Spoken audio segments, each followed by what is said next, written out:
I just pressed the let's go live button. So let's wait for the stream to fire up all across the fruited plain of the internet as we try this again on this lovely, lovely July 4th holiday, baby, America's birthday. And we're hoping the tubes are connecting themselves appropriately. Looks like it's working. How we doing on YouTubes? We late and Govea, somebody says. That has a nice, terrible ring to it. Audio's good? Woo! Tremendous. The feds aren't in there today. Good. Let's get started, shall we? Hello, my friends, and welcome back to yet another episode of Watching the Watchers Live, the show that spotlights misconduct involving police, prosecutors, and politicians. My name is Robert Govea. I'm a criminal defense attorney, and today we're talking about some serious business involving Donald Trump and the prosecution that is making its way through the federal courts. We're going to get into that. We've also got some collusion stories that we have to talk about between Joe and Hunter. We see here, I want to do a bit of a roundup. It is Independence Day. We love this country, and we're going to celebrate it today by doing a little bit of a roundup and see what all the other politicos are up to. What are the politicians saying? We'll check in and see what the president is doing. He's over at Camp David today. He posted a little bit of a thing on Twitter. We'll check in on that. We've got posts from Ted Cruz, McCarthy, and Comer, and McConnell. We'll see what the Republicans have to say, some of the leaders in various positions there. Then we'll check in with this article. You know, there's this trope that comes out all the time about how dumb Americans are. And there are a lot of dumb Americans, that's true. But a lot of Americans are pretty smart. And these polls come out, and I wanted to run through this because they're trying to make it, you know, as though like we're all idiots. And I don't think that's true. I think some of the questions that they were asking Americans were a little bit tricky. And so I want to go through that. And then we're going to check in with the Republican presidential candidates, including Donald Trump, Ron DeSantis, Vivek, as well as Mike Pence. And we'll see what they have to say on this July 4th. And we like to see what their campaign messages are. And you can grade them, say who, had the best message. Then we're going to turn our attention to what's going on in the Trump prosecutions because apparently Jack Smith is just warming up. And I actually believe this. I think he is just probably getting started here. We've only seen one indictment in Florida. I've long speculated that there would be 4 indictments total, but that's kind of the base layer. It could be more than that. And it sounds like he really is going hard at Donald Trump's lawyers. We're learning more about the conversation he had with Rudy Giuliani. Apparently he was there for about 8 hours. And so I've got a story on that, as well as I want to hit the Trump docket because there were 4 I count now, sealed, secret, undercover filings on the court docket. We don't know what those are. Those could be anything. Those could be additional warrants or other motion. Who knows what they are? We'll talk about it. Then we've got some reaction from Glen Kirshner. He's an MSNBC sort of an anti-Trumper. He's been covering it from an MSNBC perspective, but I think he's got pretty good commentary. So he's also thinking that Jack Smith is warming up. More MSNBC reaction from this dude here. And then we've got Donald Trump, who is reacting to some of this on the campaign trail and really implicating Hunter Biden in this entire saga. So we'll go through that. Then we've got some more Biden family, crime family collusion stories. We've got this apparently is pretty amazing.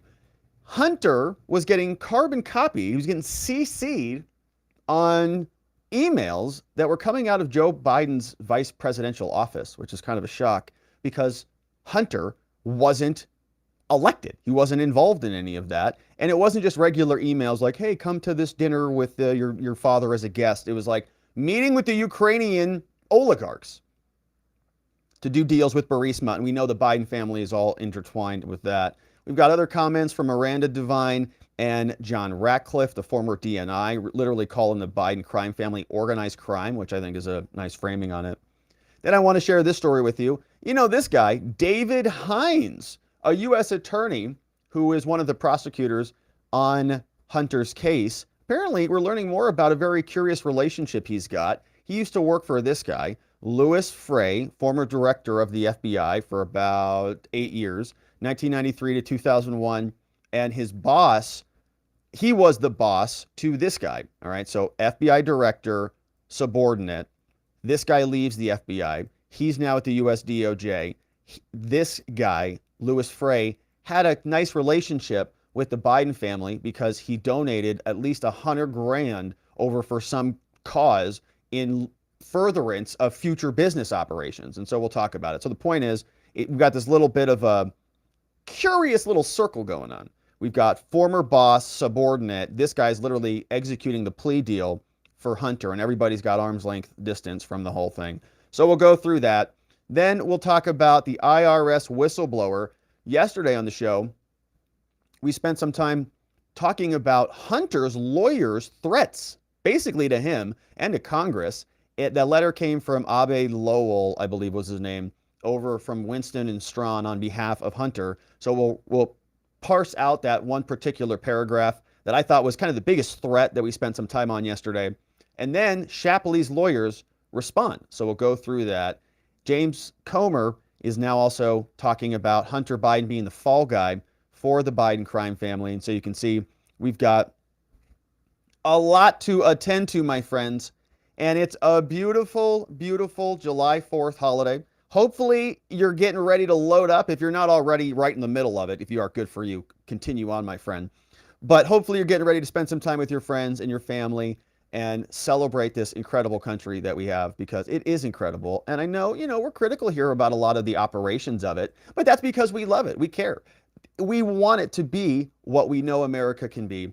And so hopefully you're celebrating and joining us as we pause for a moment to reflect on really how incredible this country is. We still have a lot of amazing freedoms and we have a lot of amazing privileges here. And so it's important that we continue to stand up for it, be proud of it, honor the people who've come before us and built what we stand upon.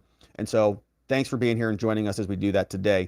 If you want to join us as we continue on, join us at watchingthewatchers.locals.com. That's our amazing community where we do extra member-only content, morning updates, Trump docket updates, and now there's a meme over there of me in a cold plunge now with Hunter Biden and I think another law tuber who you may know and love. You got to go check that out.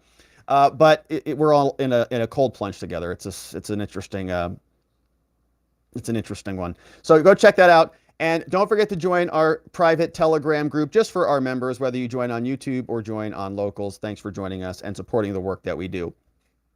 Now, before you eat 35 pounds of ribs, okay, think about the vegetables. All right, the vegetables, they want to be eaten too. And we all would like to lose some of those leftover pandemic pounds. But how sick are you of all the ads for weight loss pills and fad diets? We've all been there. We've all done that. And they just don't work. But you know what does? Eating 5 healthy servings of fruits and vegetables every day, in addition to the ribs you're going to have today. But vegetables, not a fan. And fruit, who's got time to prepare that every day? Let's talk about Field of Greens instead. Now, Field of Greens is a science-backed formula. Specific fruits and vegetables that you won't find in any other product. Proper nutrition reboots your metabolism so you burn calories faster and lose weight a healthier way. And Field of Greens is the only brand backed by a better health promise. Yes, you'll look and feel healthier fast, but the greater proof comes at your next checkup when your doctor says, "Whoa, you've lost weight." Whatever you're doing, keep it up. And so let's get you started. Go on over to fieldofgreens.com and save 15% off your first order. Tons of good stuff over there. 15% off with code Robert at checkout. Greens, they've got bars, they've got collagen, they've got all sorts of good stuff over there. Fieldofgreens.com, 15% off with code Robert. The vegetables want to be eaten. That's why they're here. And it tastes great. I'm telling you, it really is. People think of green products as tasting like a bag of dirt or something. It doesn't. It tastes good. And just go read the ingredients also, by the way. Just go read the ingredients. You don't even have to listen to me. Just go read the ingredients. You'll go, oh, yeah, that's a lot of fruits and vegetables. Am I eating any of that? No. All right. Well, it's a good way to supplement then. Okay, so enough. Now, let's get to it, my friends. Happy Independence Day, my friends. Today, we're going to go through a roundup and see what our fellow politicos talk about on July 4th. In particular, we're going to see what Ted Cruz and some other Republicans in Congress, what their messages are on July 4th. We'll see what the president is up to at Camp David. Some of the media say that a bunch of Americans are dumb. I'm not so sure about that. And then we've got reaction from the presidential campaigns. Donald Trump, Ron DeSantis, Vivek, and Pence all running for office. And we want to see what their messages are on this very, very important holiday. But starting at the top, what is the president doing? He's been kind of missing for the last couple days. And usually we check the presidential schedule on our members-only morning streams. And for the last couple days, we've been wondering, where the heck has this guy been? Because the last thing we heard from him was on Friday. And then on Saturday, he was at Camp David, no pool call time. On Sunday, Camp David, no pool call time. On Monday, no public events scheduled. And we say, okay, like the president deserves his weekend. Okay, that's fine. I mean, I guess. I kind of think if it's a much more rigorous schedule would be preferred. But all right, he gets some time off. But even on Monday, nothing. And so then we get to today. What's he doing? Still at Camp David. He goes out. The First Lady gave a speech along with him. Today they arrive back at the White House. Then they participate in an event. And then they host a barbecue.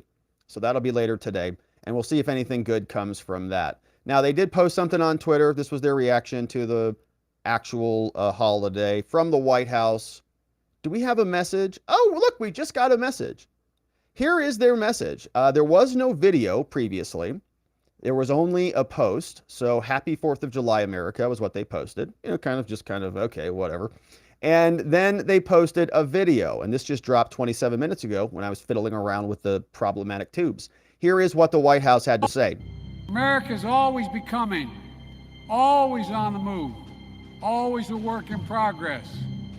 That's the key word, a key idea, keynote in the life of our nation.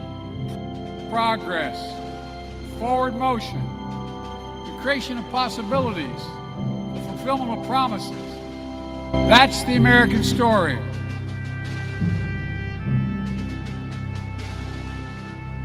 All right. America's all right, so it's kind of a dark fireworks. It's a forward motion, possibilities, promises. That's the American story. All right, so it's just very, it is what it is. All right, so then they give us this little black fade out and they call it a day. That's from our White House. God bless America. All right, so then we go over to Congress. Let's see what they're up to. Now, Kevin McCarthy also posted a video and a tweet, and here's what he said today. First of all, he said, God bless America. Looks like the steps of Congress have some nice American flags on there. It's nice to see for once. Gosh, nice to see. Isn't that a beautiful sight? What a nice group of flags right there. Oh man, it's a good month. All right, so it's just refreshing to see that. Now we also have, what else do we have? Yes, also very nice. Yes, we've got some students out there celebrating America. Another beautiful sight to see. So this is the message from Kevin McCarthy, just a very short one. He says, freedom isn't free. Thank you to the men and women of our armed forces who defend our liberty. Happy 4th of July. Here is what he said. As we remember our Independence Day, let us also reflect on the men and women of our armed forces who defend our liberty. Their service and sacrifice make us proud and are the very reason that America remains a shiny city on the hill. To you and your families, happy 4th of July. Right on, Kev. Happy 4th of July to you, my man. Yeah, we are a shining city on a hill, or we're trying to be. We had some other reaction. James Comer said the following on Twitter. He said, today, America turns 247. Woo, it's a pretty serious relationship we're in here. Better cherish it. Wishing you, friends and family, a wonderful and safe 4th of July. We've got leader Mitch McConnell. We were trying to make sure there was searching for proof of life on this guy. He hasn't really been around much. So he actually did post something today, and that's a fun meme. Leader McConnell says, as we gather with family and friends to celebrate our nation's birthday, let us remember the brave Americans who have served and sacrificed to make our freedom possible. Indeed. Happy Independence Day, and God bless America. Nice statement there from McConnell. This one looks like a good one, too. Looks like George Washington pile driving some British redcoat. Shout out to George Washington. Nice job. So we've got that in addition to Mitch McConnell. Ted Cruz had a nice statement. He posted this one else also on his Twitter, and this is what he said. Today, on this Independence Day, Texans and Americans come together, bonded by patriotism and respect, to celebrate the birth of our great nation. In our 247th year, may God continue to bless the United States of America and all of us who call her home. Danielle, thank you for the correction. That was the Stone Cold Stunner. My bad. This is Ted Cruz. Today, on this Independence Day, Americans come together, bonded by mutual patriotism and respect, to celebrate the birth of our great nation. Across Texas and beyond, let us take a moment to reflect on the lessons we have learned as a nation. Together, we have grown our commitment to life, liberty, and the pursuit of happiness, and our journey towards equal justice for all. Our freedom would be unsustainable without the sacrifice of our men and women in uniform.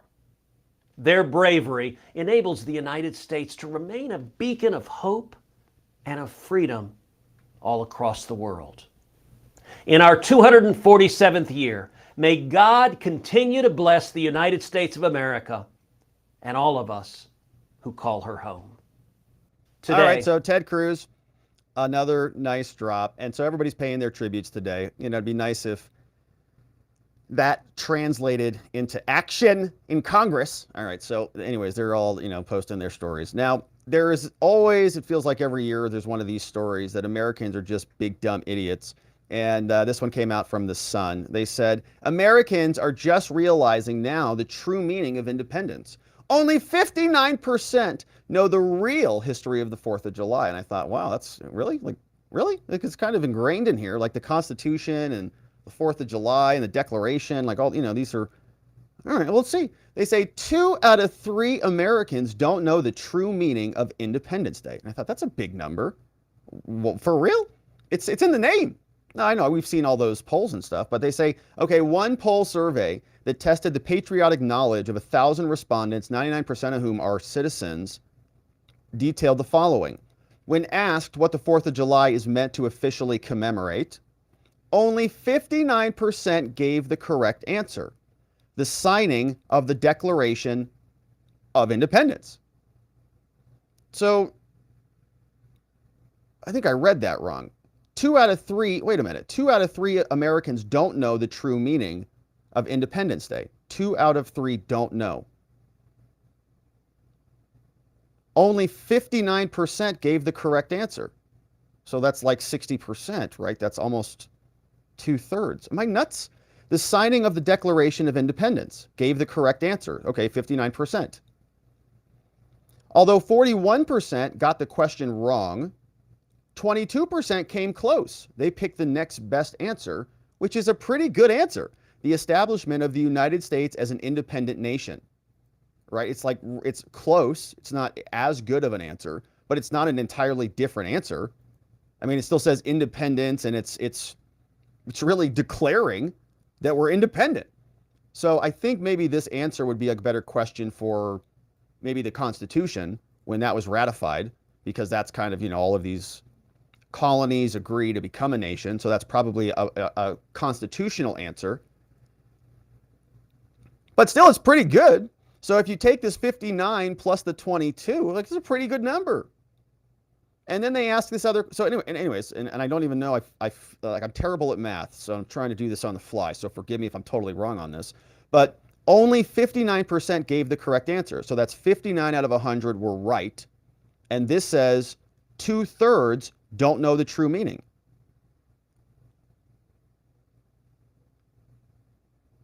So I think that subtitle's wrong.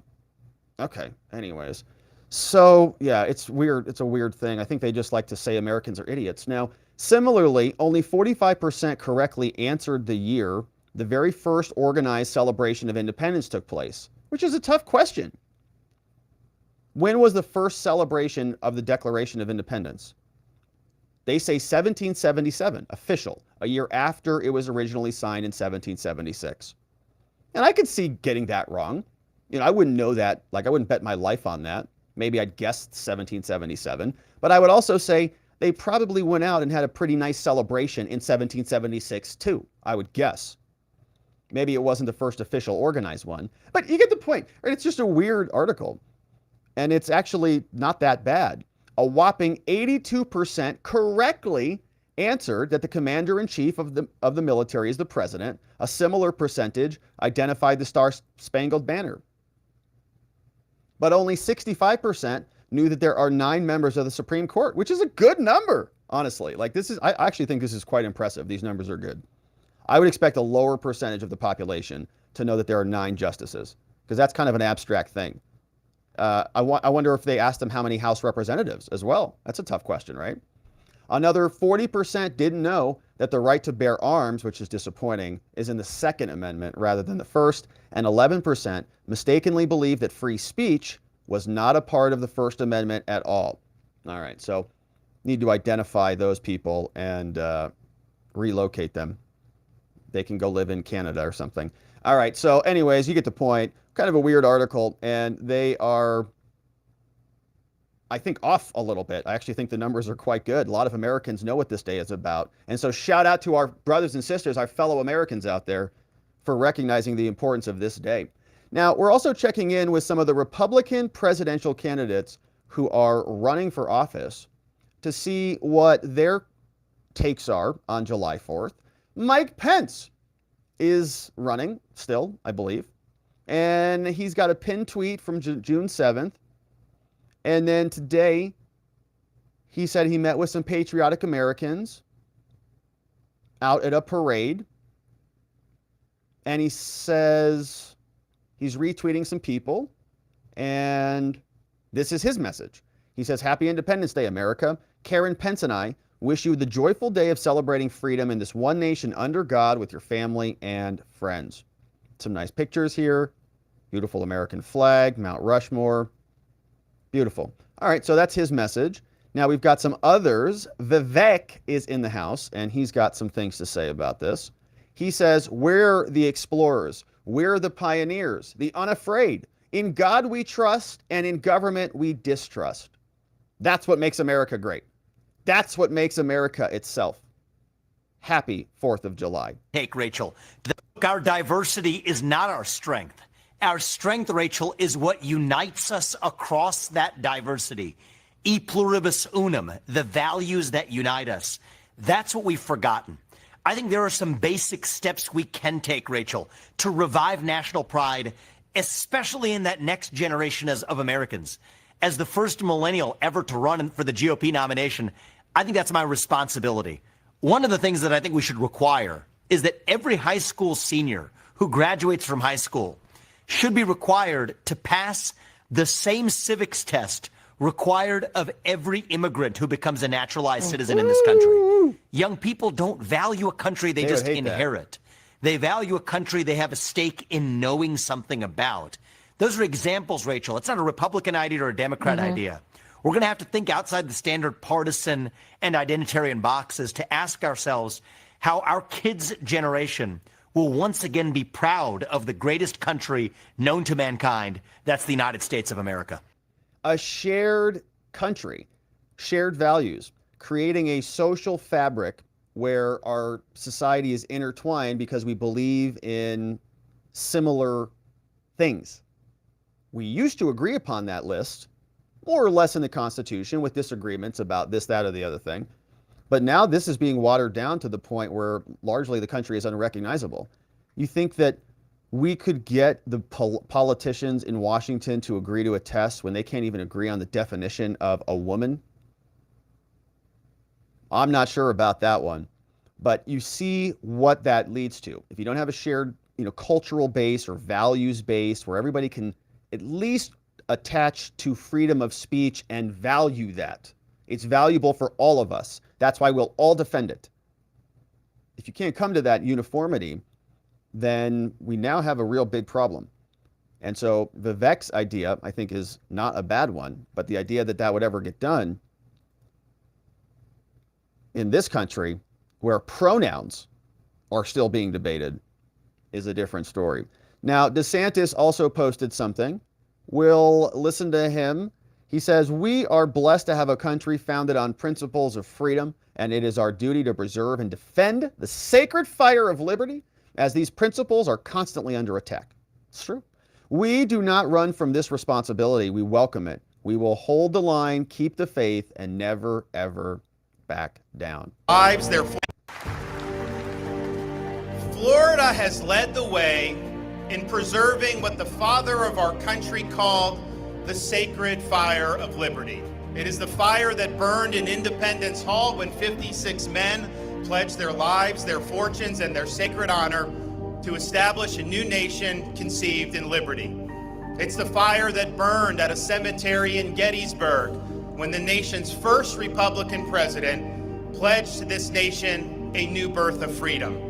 It's the fire that burned among the boys who stormed the beaches of Normandy to liberate a continent and preserve freedom for the world. It's the fire that infused the young preacher's dream, relayed at the steps of the Lincoln Memorial, that the Declaration of Independence said what it meant and meant what it said.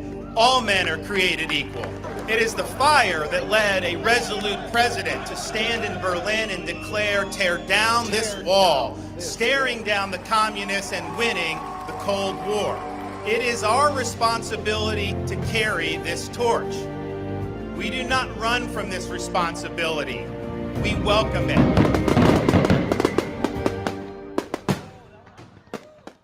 All right, so that's Ron DeSantis with his July 4th message. And of course, we'll wrap up with Donald Trump, who is giving us what he had to say over from True Social. He says, "Happy 4th of July, America." Let's start that over. Patriots risk their lives for the majestic cause. Nearly 2.5 centuries ago, brave American patriots risked their lives for the majestic cause of freedom. Their names entered history as heroes and legends. Names like George Washington, Thomas Jefferson, Benjamin Franklin, Patrick Henry, and South Carolina's own Francis Marion, and the great General Andrew Pickens. We stand on the shoulders of generations of American patriots who gave everything they had for our country and for our freedom. Our American ancestors conquered a dangerous frontier. They tamed the wilderness, they fought the battles, they faced down the enemies, and they poured out their blood, sweat, and tears to make this into the greatest nation in the history of the world.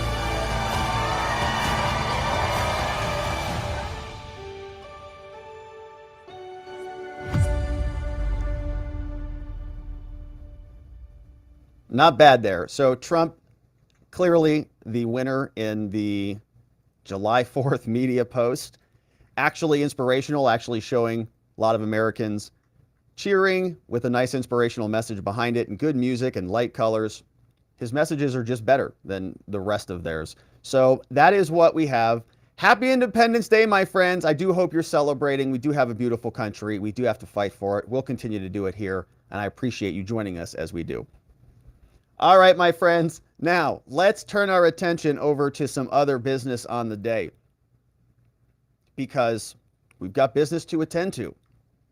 Special Counsel Jack Smith continues his prosecutions, and people are wondering if he's just getting started, if this is going to heat up much more dramatically than even many of us anticipated. We've talked about what I anticipate to be 4 different criminal indictments. We are at level 2 right now. I think we're going to have 2 more, but maybe there could be additional indictments or superseding indictments, meaning we have one indictment that currently exists in Florida, but we get another indictment also in Florida that just expands the charges. And so we might have a long road to go. And we know that this is the new Democratic campaign. They really don't have a good candidate who can actually go out there and communicate with the American people. So they're leveraging the strong arm of the government to wage their political battles for them. And we also know that they're crossing new lines, new barriers. We've been asking ourselves, is it normal to live in a country where the people in charge are prosecuting their top political opponents? And of course, if we were looking at any other country in this world and observing them, many liberals, many Democrats would say that's just insane. It's like Putin's, taking over the country, totalitarian dictatorship. He's prosecuting Navalny, and what a monster. Well, here, it's a very similar type of thing happening, but they're saying they're doing this in the interest of democracy. We'll see. That is just the first precedent shattered. They're also now going after Trump's lawyers, saying that the lawyers were involved in promoting criminality by representing their clients. That justifies the breaching of attorney-client privilege, one of the most sacred privileges that exists in our law. Think of it like the presumption of innocence, right? It's a sacred principle. Attorney-client privilege is a sacred principle. They've broken it like this, all because they just hate Trump. And so Rudy Giuliani, we find out, apparently testified for about 8 hours. People are speculating what that means. It's not him really sitting there and just saying, I don't have any answers on that, or I'm pleading the fifth. He's actually working with them, and we're going to see if this opens up doors and leads to different tentacles in the special counsel's prosecution. But there's something also interesting on the court docket. This is the docket out of the Southern District of Florida. And you see here, not a lot of activity. We do spend time going through this on the regular for our members and our morning streams, but this is something we've been seeing repeatedly. Entries that show restricted and sealed filings. You see 3 of them in this batch. June 28th, we had 2 of those. Docket entries 45 and 46, restricted and sealed until further notice. AMB, the initials of the court clerk who's entering those things into the record. What are they? We don't know. Are they requests from Trump's team? Are they requests from prosecutor's team? Are they getting additional search warrants? Are there demands for discovery or disclosures? Who knows? But it's all sealed until further notice. And there's more. That was just the first 3. This was another one on June 26th. And people are thinking these might be additional search warrants and additional activity that could lead to superseding indictments or an expansion of the charges in this case. So we know that Walt is going to be having his arraignment, and we're going to be having a pretrial conference on the 14th of July. And so things will continue to escalate. We're going to see more activity. And we've got a deadline by the 10th on the trial date. So the government asked for a continuance, an extension of the trial date, and Trump's team has by July 10th to respond. That's going to coincide with Walt's arraignment. So that's what's going on now. The question is, what are those sealed filings, and is there anything we can infer from them? Because people like Rudy Giuliani have been testifying or have been communicating with the special counsel's office. This story gives us a nice roundup of the latest as far as the extension of this investigation. From the New York Daily News, they tell us that Jack Smith's team is now eyeing Trump lawyers. And so the D.C. indictment would be about 2020, would be about January 6th, would be about this insurrection and this coup to steal America and all the things. This was published July 3rd, and we're just getting right into the holiday break, and there was a flurry of activity. But they say apparently attorneys who aided in Trump's efforts to reverse the result have come under scrutiny from Smith. Prosecutors from Smith's team have interviewed Trump's one-time personal lawyer, Rudy Giuliani, for about 8 hours. 8 hours. Issued inquiries centered on Sidney Powell. Okay, so they're going to crack the shell of Rudy, then say, well, was Trump talking to Sidney? Okay, let's crack that shell too. Get all her emails, get all her phone, get all her records. Another pro-Trump lawyer who they say spread election misinformation.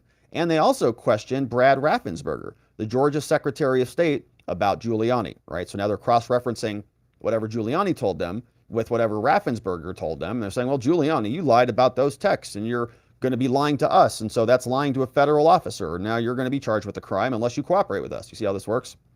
The Wall Street Journal reported earlier. Smith, the special counsel, has been tasked with leading the Justice Department prosecution.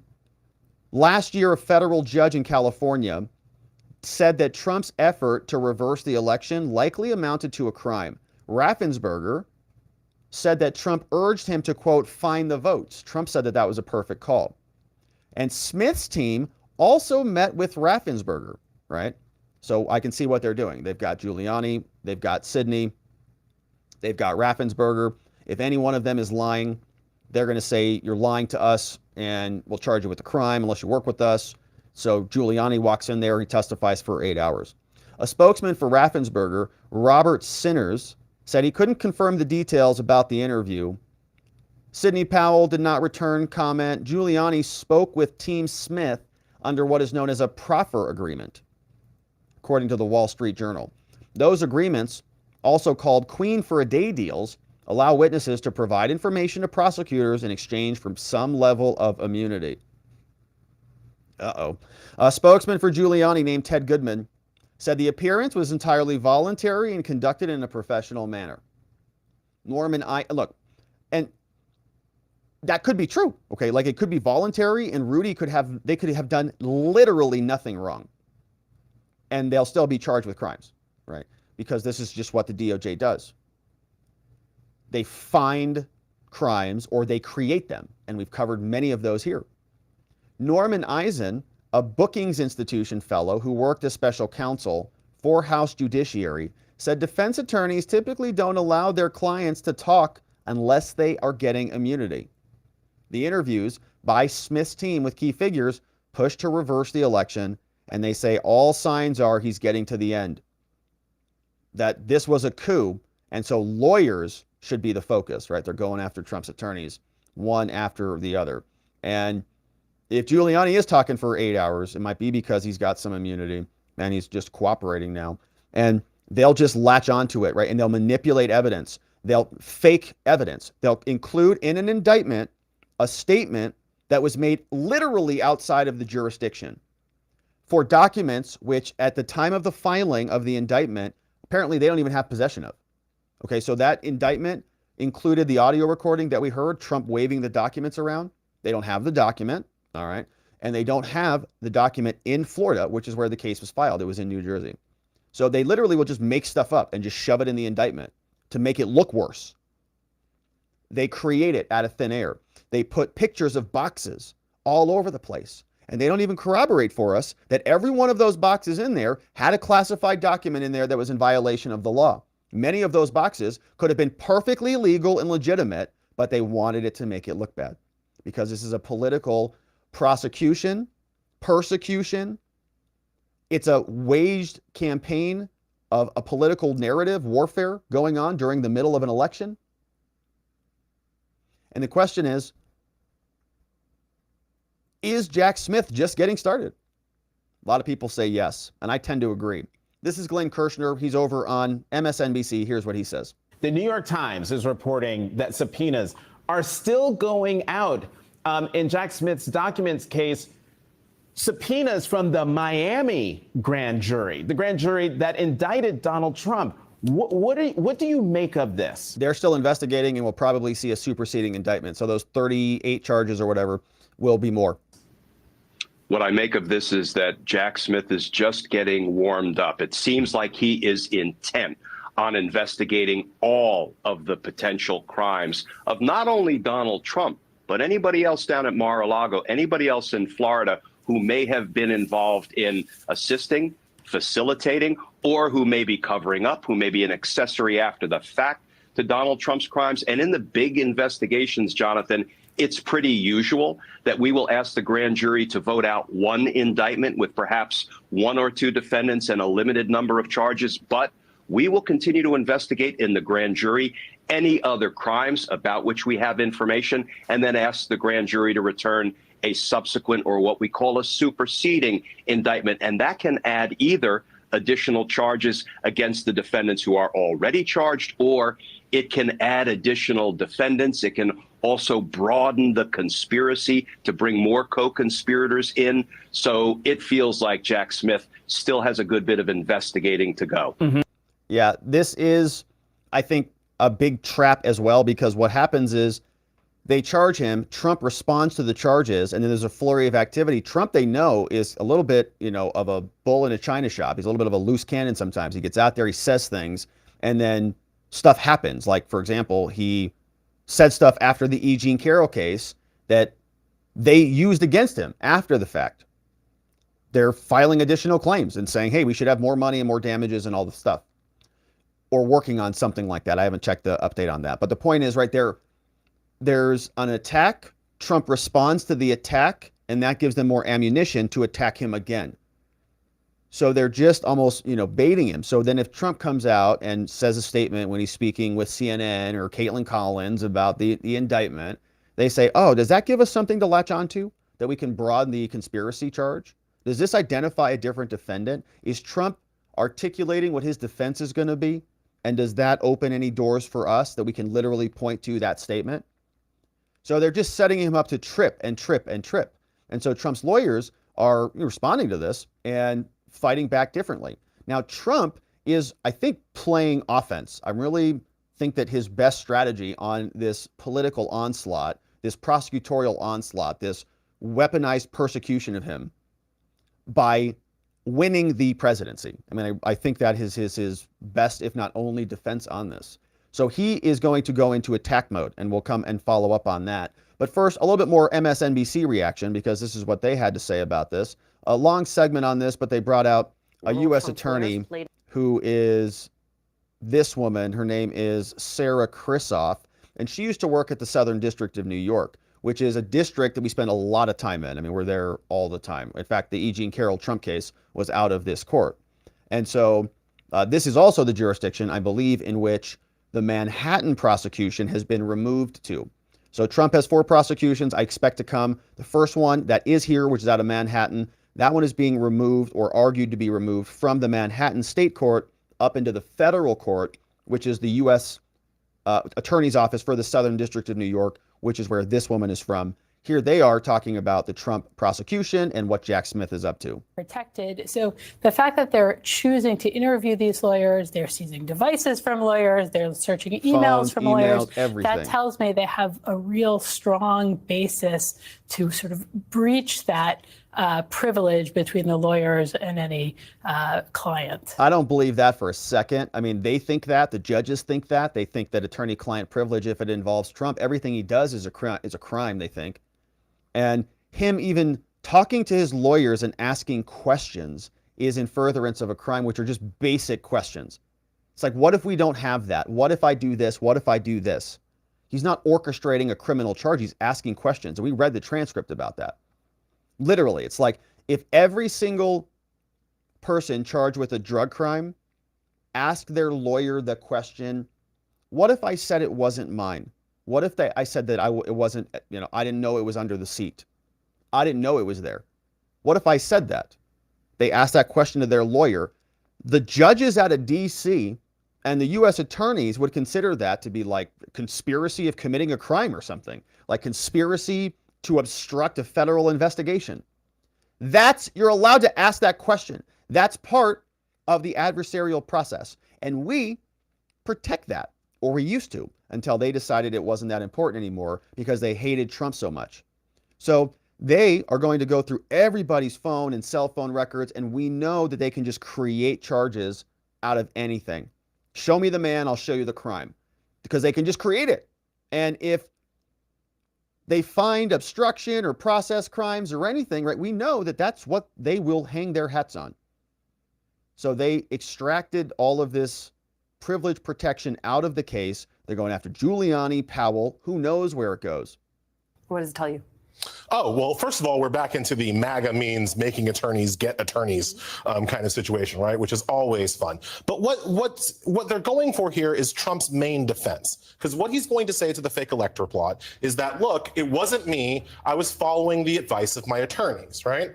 So this goes to what I call the wino lawyer defense, right? If you say you don't want to pay your taxes, right? You can't just say like, well, I don't want to pay my taxes, and three-finger Jim over there says that actually tax law is unconstitutional, I don't have to pay it. If every other lawyer in the room is saying, no, you have to pay your taxes, you can't just choose to believe the random one who's telling you what you want to hear. So what they're probably investigating while they're going deep on Giuliani and Powell is to try to see, was Powell the only person saying this crazy stuff? Because if so, that's not a good defense for Donald Trump.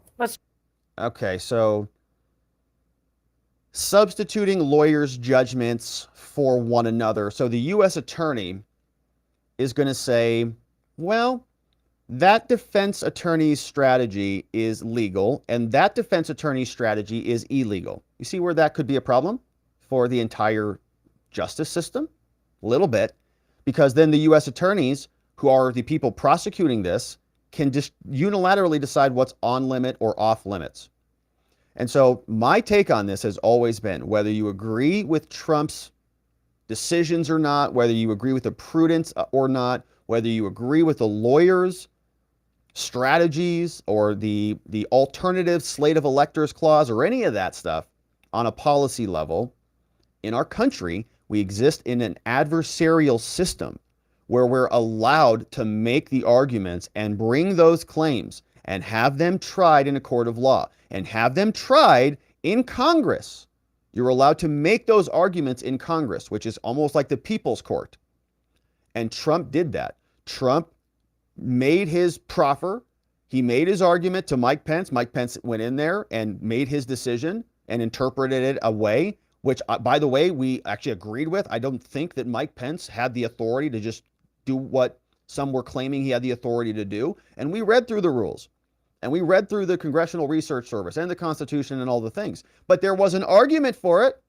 And if he had done it differently, then I'd say, okay, well, yeah, it's historical breaking precedent. It's something that we've never seen before. But that happens all the time in this country. And Joe Biden tries all the time to shatter precedent and break this country's precedent historically. He's prosecuting his political opponents now. So ultimately, it didn't happen. Okay, you could say that the checks and balances of the system worked, the public pressure on Pence, of other Congress people, of Senate, whatever, nothing ultimately happened there. But you're allowed to make those arguments. It's part of being in an adversarial system. And it's something that is so critical to the functioning of the system. Because if you don't have both sides smashing each other and then the victor coming out of this smashing, even if it is not a good, a good smash, so to speak, you've got somebody, well, you can take that what you want with that one. But, if you are fighting somebody who is doing something illegal, that doesn't work well in the system. But if you're fighting somebody who is making legitimate claims, operating within the confines of the law, and you can make a reasonable argument that they're doing so, to just default throw that away because it's Trump, and that suddenly that is insurrection, that is coup, and that justifies breaking attorney-client privilege, I don't know that they realize the consequences of that, because they will not be in power forever. Even if it's, this current party, even if the country continues to get more radical, right? These people in power will be superseded by people who are more power hungry and worse than they are. And at some point, it's going to come back to bite them in the butt. So I think they're playing with fire on this one, and I don't think they have any idea what they're doing. Talk about Rudy Giuliani. 8 hours. What is it they are trying to learn from Rudy Giuliani in those 8 hours? And for those of us who did not actually get law degrees, but watched a lot of Law and Order, this idea of a proffer agreement, sitting down, being told, whatever you tell us is not going to be used against you. How does that actually play out? So the proffer agreement gives Giuliani some protections. They can't use the information he provides directly against him. There are lots of ways, frankly, they can use the information. They can use the information to follow leads. They could use the information if Giuliani is charged and he then took a position that was contrary to what he said in that meeting, then they could use that information against him. So if he had good lawyers, where would they, in prepping him, put up the guardrails? So first of all, his lawyers should have anticipated most every question in that meeting before that meeting happened. They should have essentially rehearsed what was going to happen in that meeting, gone over it, and particularly rehearsed sort of the extremely thorny areas that were to be expected. Talk to me about those thorny areas. What is it likely that prosecutors want to begin to get into? Well, as she was saying, there is a bound of attorney-client privilege, right? And there's stuff that used to be Giuliani shouldn't talk about or shouldn't be used against Trump to the extent that Giuliani was acting as one of his attorneys. And so that kind of sets the boundaries of what they're getting at, right? The other thing that I think is happening is that you proffer the immunity so Giuliani can't take the fifth, right? So he kind of has to answer your questions. In terms of what they're asking about, again, I think we're really going in deep in terms of who told Trump what? Did Trump direct these people, go find me a way to make fake electors, or was fake electors presented to him kind of without his direction, right? If it was presented to him, again, who was presenting it? Was it just Giuliani and Powell? Were there other peoples? What was Cipollone saying? They're trying to get a sense of what information Trump had before Trump made his disastrous decisions to try to overturn the election. All right, so they're having a hard time, I think, articulating what they're looking for, because it's going to be difficult to find. I mean, we have to think about this. How would you split hairs between somebody making a very aggressive, very, full front attack using every provision of the law to challenge the status quo versus somebody who is illegally exploiting the law and trying to coup away the country? Right? What is the difference on that? And they're going to have to find, I think, some level of intent, some mens rea, some guilty mind from Trump to make that claim. To say, he says, I know this is illegal. I know this is unconstitutional, but I want to do it anyways. I know this is breaking the law. I know this is outside the bounds of the law, what we are allowed to do. And I don't think they're going to find that. But the fact that they're not going to find it doesn't mean that they're not going to create it. So if Donald Trump is facing an onslaught from all of the Justice Department, everybody around him, trying to threaten his lawyers, trying to chill his ability to find people to represent him lest they be subpoenaed, and threaten with charges, and threaten to have their cell phones raided and their computers seized by the FBI. It's chilling Trump's team. It's chilling people who would work on his cabinet, chilling his campaign officials. It's chilling lawyers from working with him. So he's also facing physical incarceration at some point. When the DC courts get an indictment and they have to set release conditions when he's arraigned there, what is the judge going to do? A lot of unanswered questions. So Trump then is going to be going on the offense. Great way to beat a lot of this is to win the presidency. A lot of options that, one option that a lot of criminal defendants don't have. And so when the election continues to heat up, Trump is going to be able to hit the Biden campaign and the DOJ and the entire establishment with a massive double standard, with the fact that he is being prosecuted and essentially martyred by this Justice Department. Here's what he says in response during a campaign I want rally. to see Hunter ask these questions. Hunter, you know nothing about energy. You know nothing about China. You know nothing about anything, frankly. Hunter, you're a loser. Why did you get $1.5 billion, Hunter? Fired up, man. Fired up.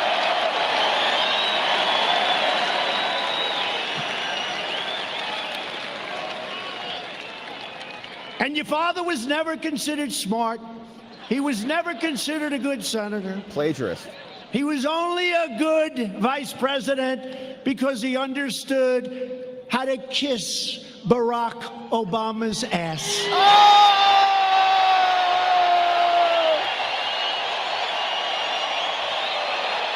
Right on, right on. All right, so it's going to be a fun campaign because it's going to be a lot of that, right? Trump is going to be hit with different indictments, and every time he speaks, he's going to be rubbing Joe Biden's nose in his criminality, which is a lot more colorful and a lot more documented than anything Donald Trump has done. So we'll get into all of that and more as this goes on, but it seems like Jack Smith is warming up. A lot of people starting to ask questions about this, and if Rudy's testifying, who else comes next? We'll continue to follow. All right, my friends. And so now that we've got some updates on Trump, let's check in and see what's going on over with the Biden crime family. New emails show that Hunter Biden was included on some very important conversations involving scheduling matters that were on Joe Biden's agenda. Joe Biden, the VP at the time, was engaged with Ukrainian officials, and guess who tagged along? Hunter did. That's weird. He doesn't have a lot of experience with this stuff, even though he was being paid millions of dollars to do it. We've got some of the emails you can see, like this one. It's from the executive office of the vice presidency. It goes over to Robert Peters, and who's copied on this? Hunter Biden, over at Rosemont Seneca, one of his fake companies that he created some time ago. So we'll get into those emails. Here's a little bit of more background from the Washington Examiner. They gave us this nice headline that says, Obama White House looped in Hunter Biden in emails to his vice president dad about Ukraine. Isn't that nice? He's got no experience with anything, but he's included as a tag-along. A White House scheduling email sent to VP Joe ahead of a call with the former Ukrainian president, Poroshenko, was also sent to his son Hunter. That's weird.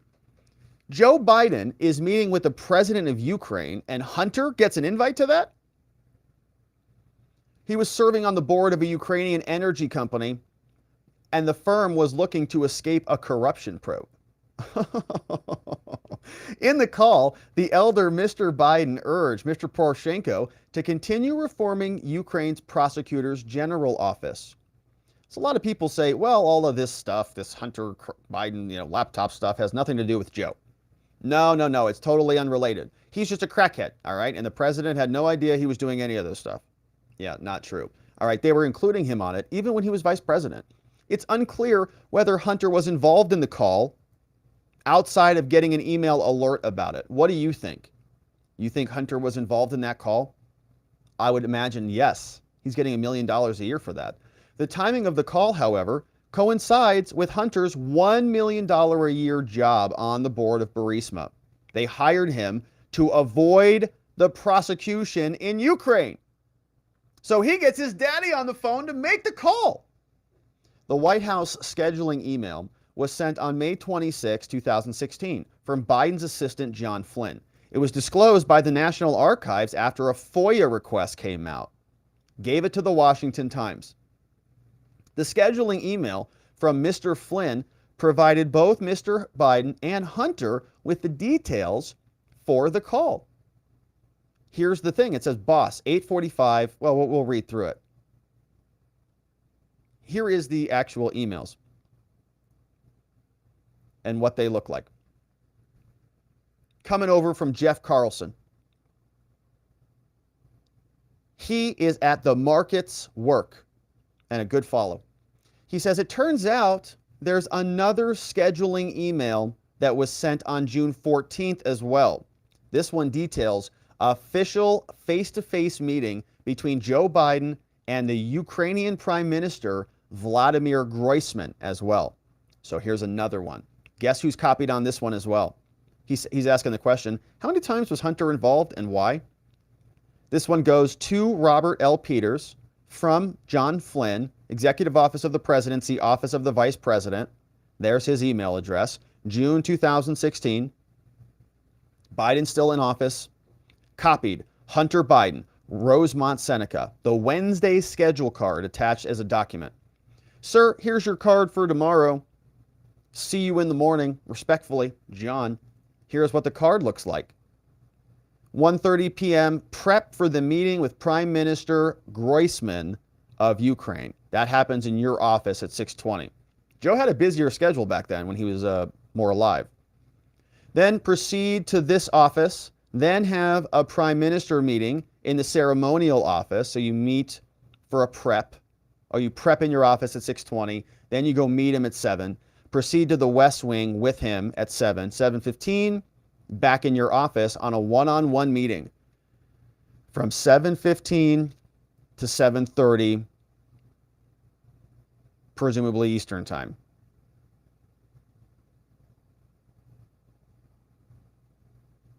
Yeah, I think this must be a different time zone on this left. Maybe a different time zone.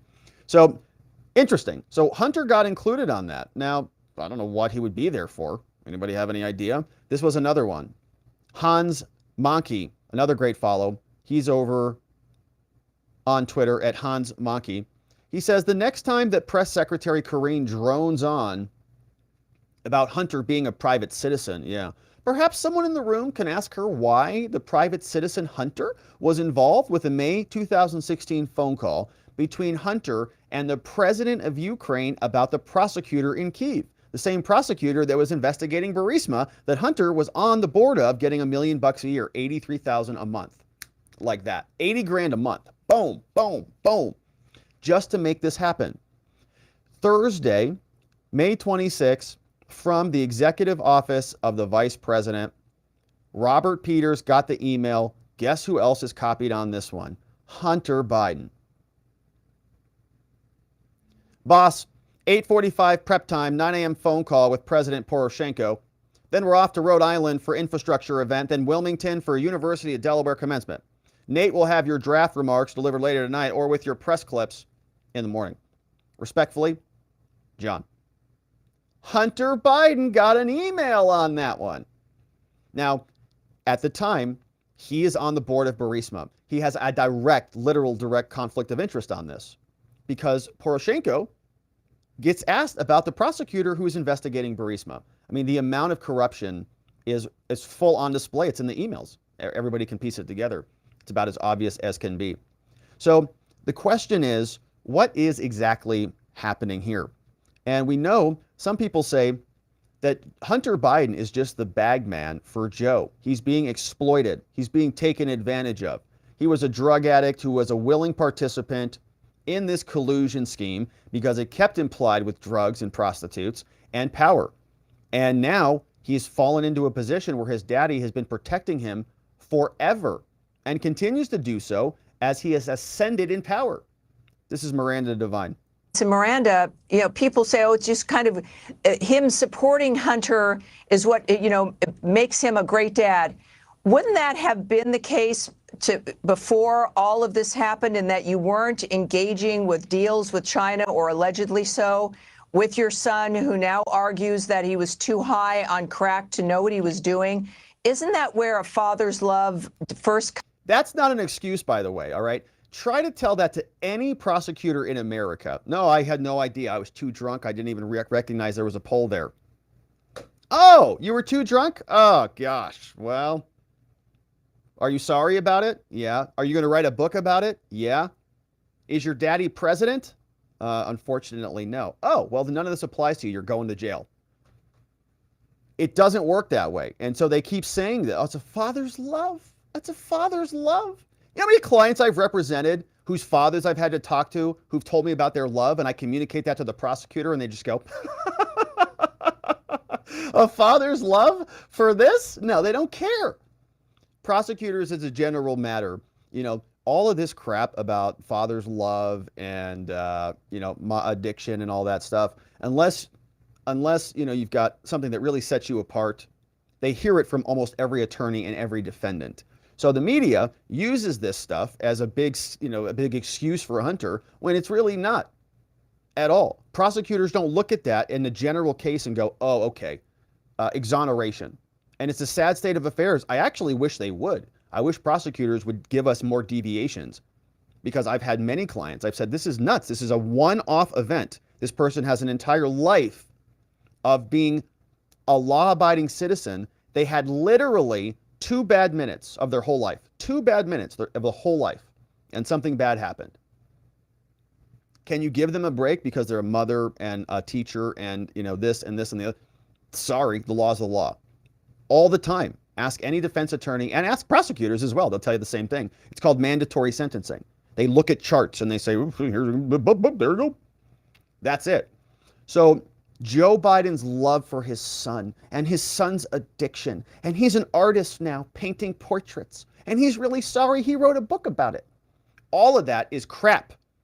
And it's a massive double standard just on the face of it. Even if he wasn't the president's son and there wasn't conflicts of interest and all this other stuff, it's just facially unfair. Now you add in the fact that daddy runs the DOJ and the IRS has been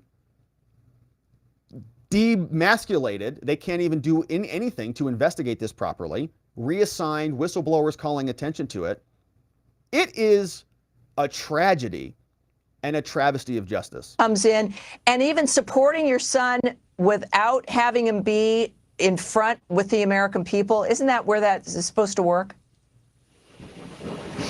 Look, I have no doubt that Joe Biden does love his son, and any parent wants to protect their child. But in Joe Biden's case, I think you have to really question a father who puts his addicted son in front of all this unaccountable cash. He made Hunter the bag man for the family. It's called enabling. He calls his son, hey, Hunter, I hope you get some help, man. Get your life back on track. You got to get away from the drugs. But can I get you to go over to Ukraine first, though? We've got like a big account over there that I got to get settled, But don't do any drugs or prostitutes while you're there, and just pocket your 80 grand a month. He knew what was going on. Hunter himself has admitted that it was the money from Burisma, the $83,000 a month that was flooding in, that was too much of a temptation for him, and he fell off the wagon. That he got by exploiting his daddy's position of power that his father literally enabled. He struggled in his life, and I think most Americans would wish him the best in his recovery.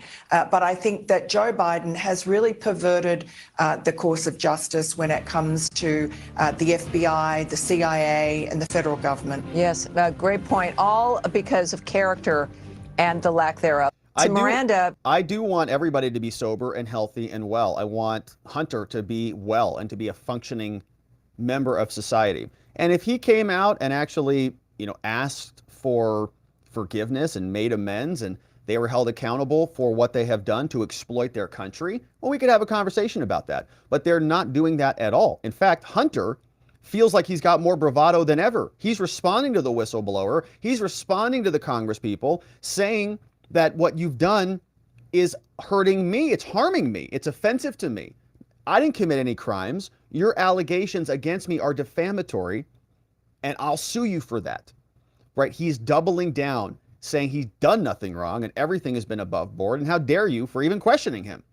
So none of that, I think, is acceptable behavior for an adult or for a leader of a country, but they're in charge. And this is somebody who knows a lot about organized crime. John Ratcliffe, the former director of the National Intelligence, was responsible for coordinating intelligence from all the different intelligence agencies in this country. And he's been observing what's been going on with Hunter and the Biden crime family for a long time. And he says this is a cultural problem, with I agree, that the DOJ and the FBI have now become weaponized institutions that further the power of a select political group of actors.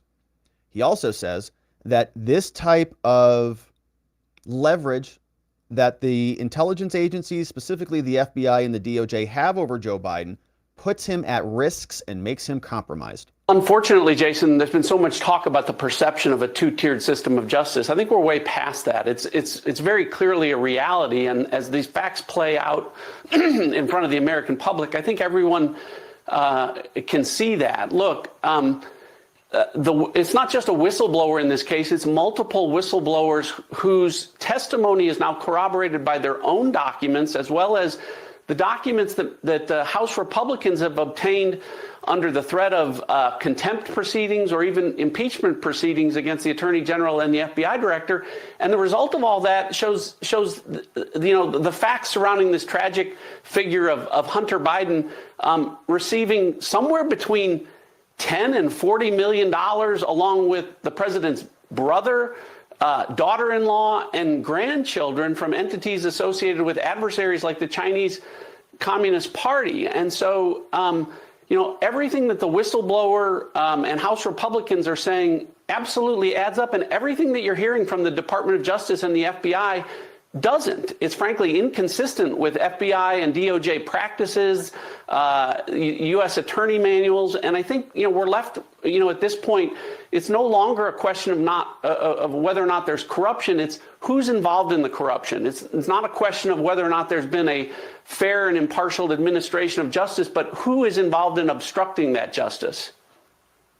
Garland, Biden, that obstruction of justice that you talk about. I mean, Monaco, David Weiss seems to want to have it both ways. He's trying to please his bosses over at the Department of Justice. He's trying to please the public. He's also trying to please the congressional investigators. Yeah. But his statements are very inconsistent, at least from where I sit. Well, they don't even say anything. We read through David Weiss's statement yesterday, and he basically is just maintaining the status quo.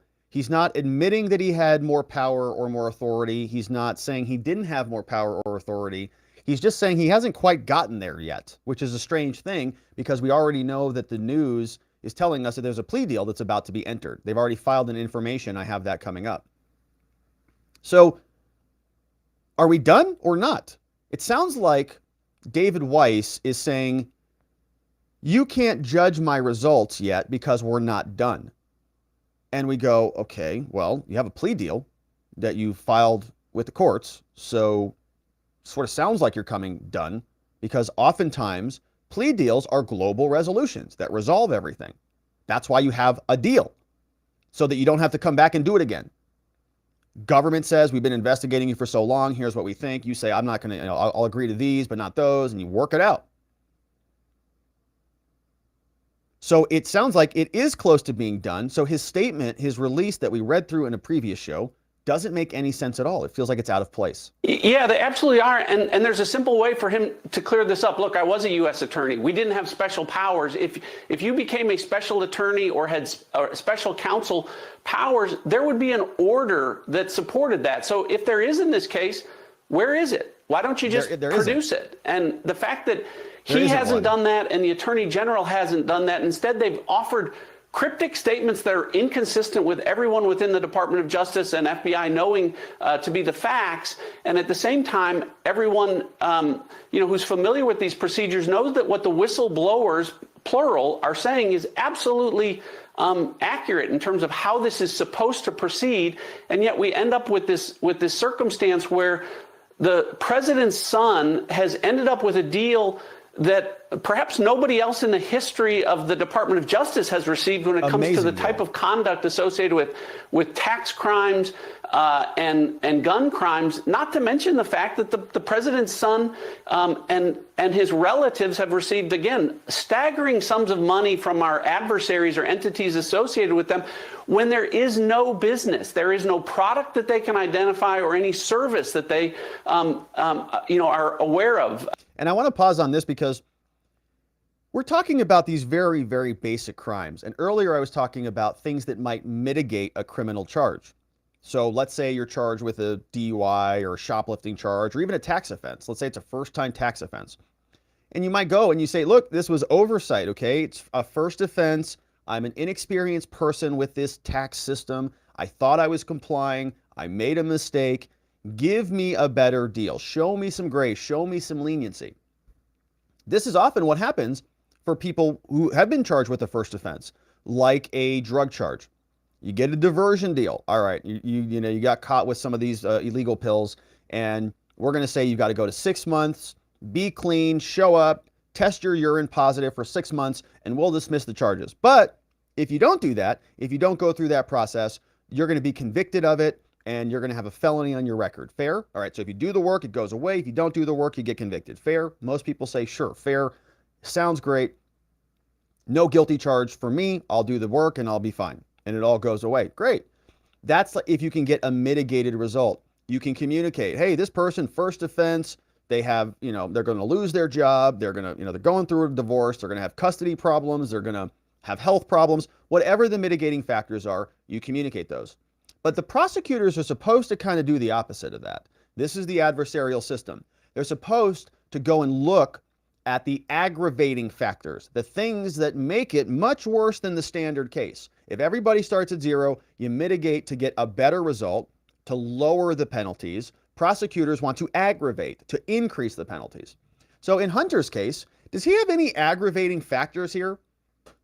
Does he have anything that they could point to in the long litany of other evidence that maybe is not enough to support criminal charges per se, but it's enough to show the character and the conduct of the person? Just like you might submit character references to show that, hey, this person has an amazing level of involvement in their church, and the people in their church are writing letters on their behalf to mitigate the case. Great.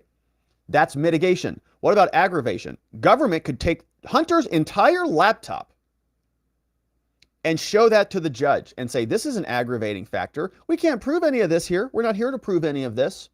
But all the talk you hear from his lawyers about being, a great citizen now, and daddy's, number two, whatever, all nonsense, because he's got a history of open and wanton criminal activity for which he is basically proud, filming it, putting it all over the internet, bragging about it, threatening people, right? It is open, and it would aggravate any case in the country to a massive degree. A prosecutor would look at this and go, tell any defense attorney your client is full of crap, he's a monster. And then you hear all these U.S. attorneys, who come out and they'll speak about things like women's rights and protecting victims and stopping abuse and all this crap. And then they sign off like Leslie Wolf did on this plea deal, or wash down the prosecution from happening. So all these DOJ people out here going, America, we speak through our filings and through our courts and all this crap, whatever. This guy was abusing women all over the world, and they're going to hit him with a tax crime. All right, a minor misdemeanor tax crime. Okay. And the prosecutors are going to go home and sleep at night. But if it's a Trumper, if it's somebody who sent a bad telegram message somewhere, someplace, they'll bring out the big guns and they'll throw that person in solitary confinement after they raid his house or her house. And it's disgusting. That anyone can see. And so these are questions that the American people want answers to. And unfortunately, our Department of Justice and FBI aren't giving clear answers on that. And it's up to House Republicans, unfortunately, to now prosecute the cases that the FBI and the DOJ clearly are not. You know, it was something like 3 years ago where you, as the Director of National Intelligence, our senior most intelligence person in the entire country, authenticated the laptop. I mean, this was about 3 years before John Durham in his report.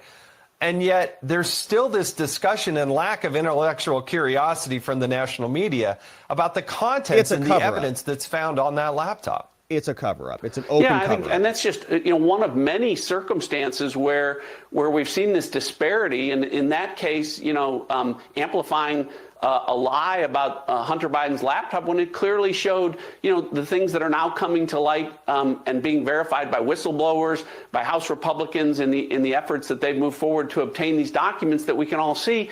And these are frankly simple cases. Again, the two easiest cases to prosecute in Washington, D.C. are the gun and tax crimes against Hunter Biden, which have resulted in no felony recommendations, despite the fact that those recommendations were made, or the classified documents case against Senator Joe Biden. As you know, Jason, presidents, vice presidents, members of the executive branch are authorized to have possession of classified documents, at least at times. Senators and congressmen never are. The fact that Senator Joe Biden was in possession in 2 different locations of those documents, that's the easiest case in the world, to prove beyond a reasonable doubt. Yeah, but it's the wrong side. It's the wrong defendant, unfortunately. Biden and Hunter are on the blue team. Trump is on the red team, and the blue team is in charge of the DOJ. And in this new America, they are now weaponized, and I think they feel pretty good about themselves for what they're doing. So only one side gets prosecuted, the other gets excused. And yet we've heard nothing from the special counsel appointed by the Biden administration in that case. And so, it underscores the disparity that we're seeing. And it's really why, I think the next president is really going to have to do more than just replace the attorney general and the FBI director, but really turn these entities inside out and address the cultural problem that has existed ever since Eric Holder said that he was Barack Obama's wingman and began to embed partisans throughout the FBI and the Department of Justice. And I think, to identify this as a small problem is a mistake. It's a cultural problem. It's not a one-off issue. We're seeing it over and over again where there is a disparity of treatment going on for years within the Department of Justice. Long before Trump walked down the stage, I'm sure, but after that elevator trip, man, it really got kicked into high gear. And after he won in 2016, then it went into overdrive. Everybody hit the panic button. The DOJ realized they're not so much in charge anymore. They colluded with the FBI and big tech, and they weaponized the entire country to stop their political opponent in 2020. And they're panicked. It's all going to happen again. Chairman James Comer of the Oversight Committee has called what he's seeing with Hunter Biden and Joe Biden, the Biden family, organized crime. Do you think it rises to that level? Is that what you're seeing?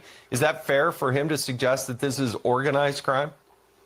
More than fair. Again, what product or service was provided by Biden Inc. for the somewhere between $10 and $40 million that family members have received from from foreign entities, many of whom are our adversaries? And the problem, Jason, is China's been engaged in a Cold War with us for a long period of time, but now they seem to be preparing for a kinetic conflict. So Chinese nationals coming across our border, spycraft going over our military sites, Chinese expanding their influence in Cuba, all in the event that the eventuality when they move on Taiwan and attack Taiwan, if the U.S. is in a position to defend Taiwan, China wants to be in a position to address the United States with assets within our homeland, in and around our homeland, and our military and our ports. Our intelligence on that, Jason, is very clear, and yet the Biden administration over and over again refuses to confront China And now we learn that the Biden family has received tens of millions of dollars from Chinese Communist Party related entities. So it's fair for Jamie Comer and others to speculate maybe this isn't an issue of cowardice. Maybe it's not an issue of incompetence. Maybe it's an issue of compromise. He's been compromised. Unfortunately, and everybody knows that they've got leverage on the president, and they're continuing to exact it because he doesn't really know any better. He's been exploited probably for a long time at the behest of his son, his brother, his wife, and now the intelligence agencies who know Joe Biden is one of the most malleable people who's ever existed in the White House. They move him from room to room. He can't talk. And even when they put a teleprompter in front of him, he can barely marble it out of his mouth. And so now we know that there's yet another connection between Hunter and Joe. It's not just a Hunter problem. This is an entire Biden family problem, and Joe is the centerpiece. Copied Hunter on official emails. Amazing. Now, my friends, let's continue on because we know more about this disgustingness. Now we know there's a closer relationship between a Hunter Biden prosecutor, his boss, and the case, the investigation that led to the plea agreement that Hunter is apparently going to take any day now. You know this guy right here, his name is David Hines, and there's a new story about his relationship to Hunter. And I want to go through some background on this, but we have this story from the Daily Mail. This is an exclusive. They say that Ron Johnson had a conversation with them, saying that Hunter Biden and the prosecutor working on the case actually worked for the first son's business partner. The first son's business partner. So before we get into the story, let's break down exactly what's happening here. Hunter Biden is taking a plea deal. David Hines helped create the plea deal. He's on the case. David Hines worked for this guy, Louis Freeh. Louis Freeh used to be the director of the FBI for 8 years, 1993 to 2001. So Freeh was David Hines' boss at one point. We also know that Freeh gave $100,000 to the Biden family in anticipation of further business together. So we have a very interesting chain here. And we're wondering if there are conflicts of interest. Ron Johnson says absolutely there are. The story says that a prosecutor who signed off on the document that charges Hunter previously worked for one of the first son's business partners. Now, I wanted to share with you the actual information. This was the document that notified the court that they have a plea deal for Robert Hunter Biden. It says, "Dear court, please find enclosed information that Hunter is going to plead guilty to these two minor basic counts, and the defense is also agreeing to plead guilty to a diversion agreement, which means the firearm charge will go away. Represented by a lawyer, we want a change of plea hearing. We'll get it all submitted." Signed by guess who? Not David Weiss. And we noted this when we first went through this. These two lawyers signed off on it. Leo Weiss and Derek Hines. Derek Hines. We have questions about these people. Are they also conflicted like the rest of the DOJ and the FBI appears to be at times? Well, the answer might be yes. Delaware U.S. Attorney David Weiss officially filed charges against the president's son, but Derek Hines signed off on the charging document alongside his boss and two other U.S. attorneys. According to Hines' LinkedIn account, he previously worked as special counsel to ex-FBI director Louis Freeh at his private company, the Free Group International Solutions. Oh, so it didn't work for him when they were at the FBI, but he was a U.S. attorney, or maybe in private practice, working over there. A lobbying and risk management consultancy team that teamed up with Hunter on overseas business currently under scrutiny. Interesting. Very curious. So he originally worked for this guy. Now this guy's got very close connections to the Biden crime family. Freeh worked with Hunter on a $3 million job, consulting in the Romanian criminal for a Romanian criminal, a deal that allegedly is now part of a federal criminal investigation. Ron Johnson told the Daily Mail about this. Said there's a link between the prosecutor and Hunter's business associate. He says it calls into question the entire investigation. Says here, Daily Mail previously reported that Freeh and his firm worked closely with Hunter to get the State Department to limit the prosecution, a story we've talked a lot about here. Now, there's also this email, which is very problematic.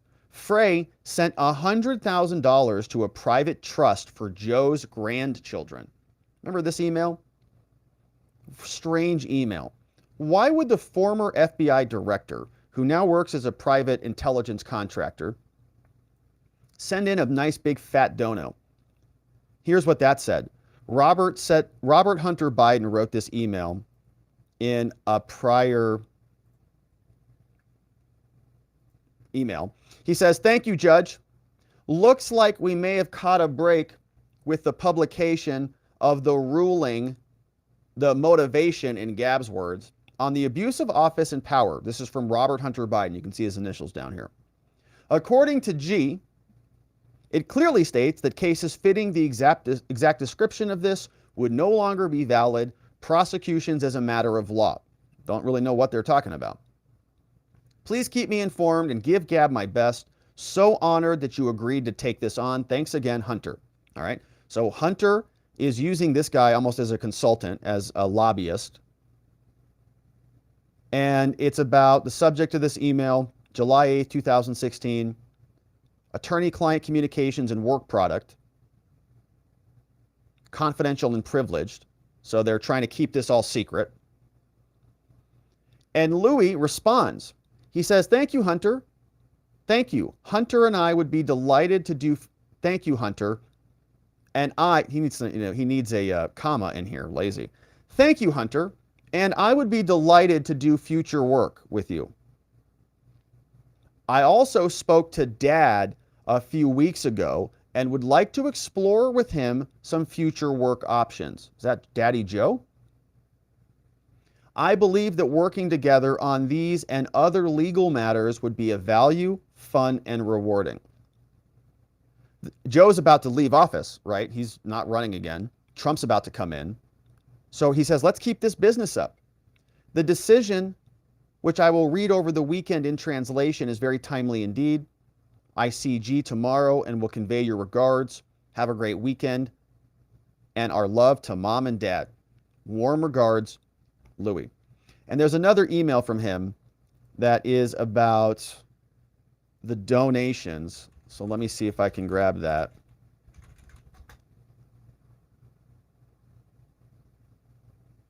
And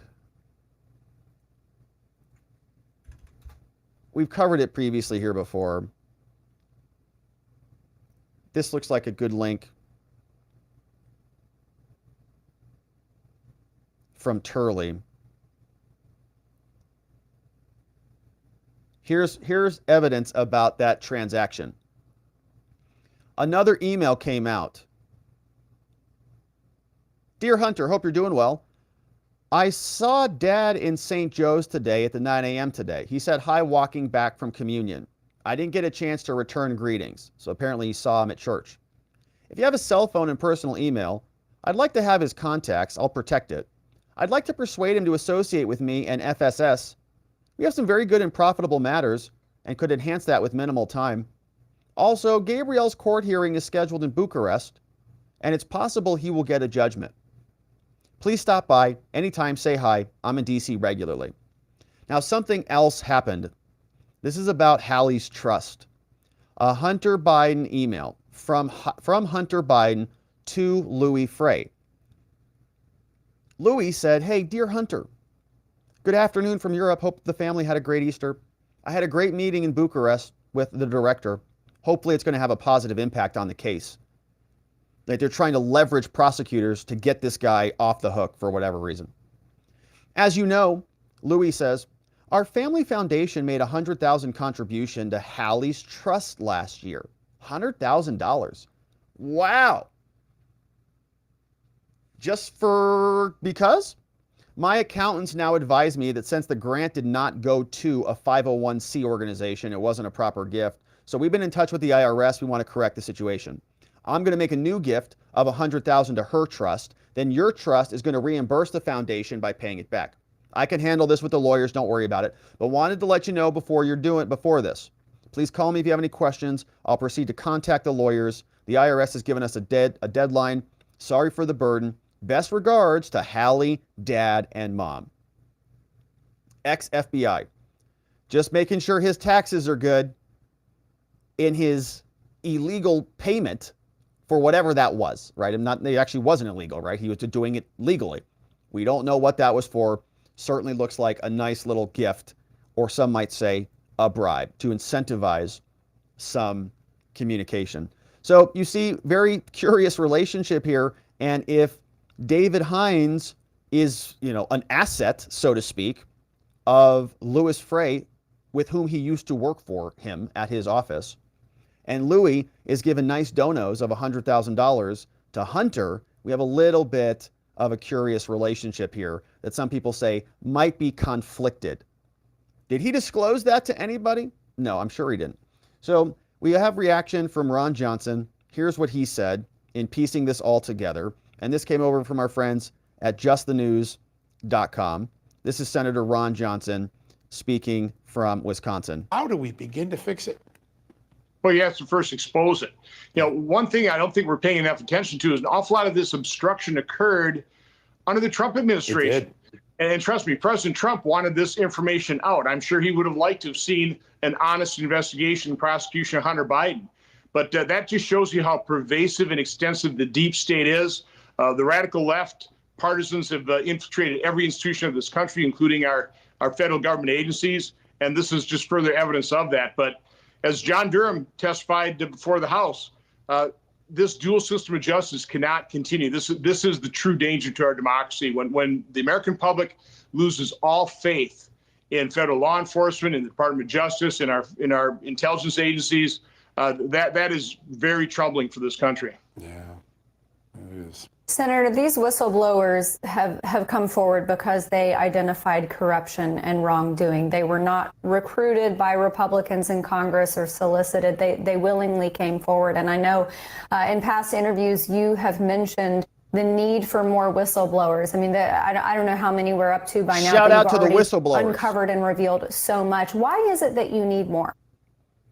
Well, the people at the top are the wrongdoers here. I mean, they're the ones that have access to all the information. They know what they did. People below them only have bits and pieces. So, any investigation is like putting together a jigsaw puzzle. And it's just, piece by piece, you're putting it together and you get a little feel, okay, well, I think I see what's happening over here. And you can get a little feel of this. But you need the whole picture. So you need more and more people to bring their piece of the puzzle to the table, their bits of information, so we can really assemble the full picture. And then hold these people accountable. You need documents, you need emails, you need evidence before you call people even in for interviews, much less public hearings.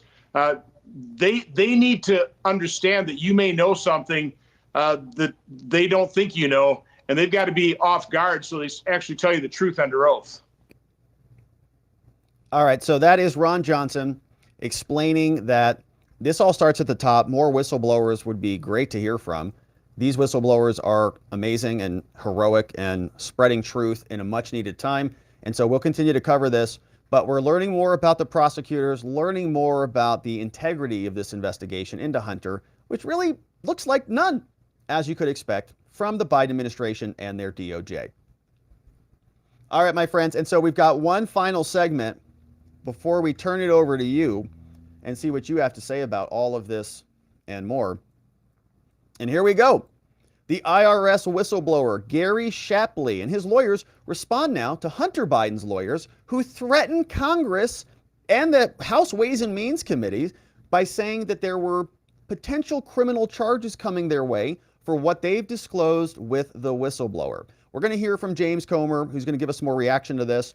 But the whistleblower sent this letter back over to Congress, and I want to go through it in further detail.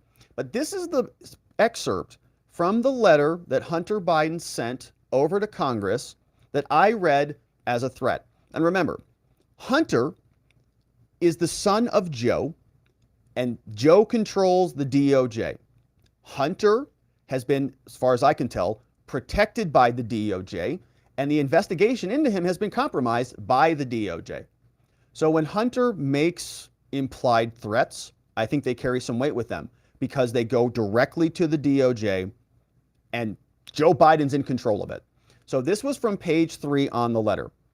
Hunter's lawyers said the following: protecting the information that you improperly released, speaking to Congress, because Congress met with the whistleblower, interviewed them, wrote a summary of it, and then published the transcripts. He's saying the information that you improperly released, as well as preventing leaks, saying your client leaked information and you enabled it to be leaked, that occurred in the public appearances of Mr. Shapley are so important that various courts have stated that such disclosures are more egregious than the alleged crimes that agents like Shapley are supposed to investigate.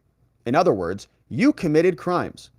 You're allowing him to leak information, which they're going to refute in a minute, is illegal. And your published transcripts included secret information that is in violation of the law. And therefore, you might be facing criminal charges, Congress, for investigating this whistleblower. And he gives us a clear date. He says at least once before, in April 2023, Mr. Shapley used Congress to provide him cover to make the unauthorized disclosures. In other words, he's alleging there's a conspiracy that took place between Congress and Shapley to illegally disclose information in violation of the law. He wrote a letter claiming political interferences with his investigation, which was then given to the media, likely before members of Congress could open their copies. And this week, you did it again. So I read that as implying that they're saying that Congress and the whistleblower have committed crimes, because they're saying that these could even be more egregious than the crimes that they're supposed to even be investigating. And so that they'll refer this, in other words, to the DOJ that Joe Biden controls. It's a direct threat to Congress. Let's say it's an implied threat, all right, but it's almost direct. It's pretty clear what they're saying there without saying we're going to refer you to criminal charges. So the whistleblower and their lawyers responded. And here is what they say. Now, I know this is a really bad potato copy of this document, but this came out on July 3rd. Today's July 4th. Their website has not been updated yet. So this is a photograph, I think of a photograph that was put through a couple Xerox copies before it was put on Twitter, and we're going to read through it. Published July 3rd. This goes over to the lawyers. So this is from the whistleblowers to the Washington Post. They're responding to the media that published this story from Hunter's lawyers. The whistleblowers' lawyers respond to the Washington Post. They say, "Dear Washington Post, so-called journalists," my words, not theirs. They say, "We represent the IRS supervisory agent, Gary Shapley, who has lawfully blown the whistle on improper political favoritism in the Hunter investigation. In retaliation, Biden family attorneys have falsely accused Shapley of illegally leaking to you, the Washington Post, for your story that you published in October. As you know, Shapley was not a source for you on that story, or any other story for that matter. Shapley has never communicated with either of you, either on or off the record.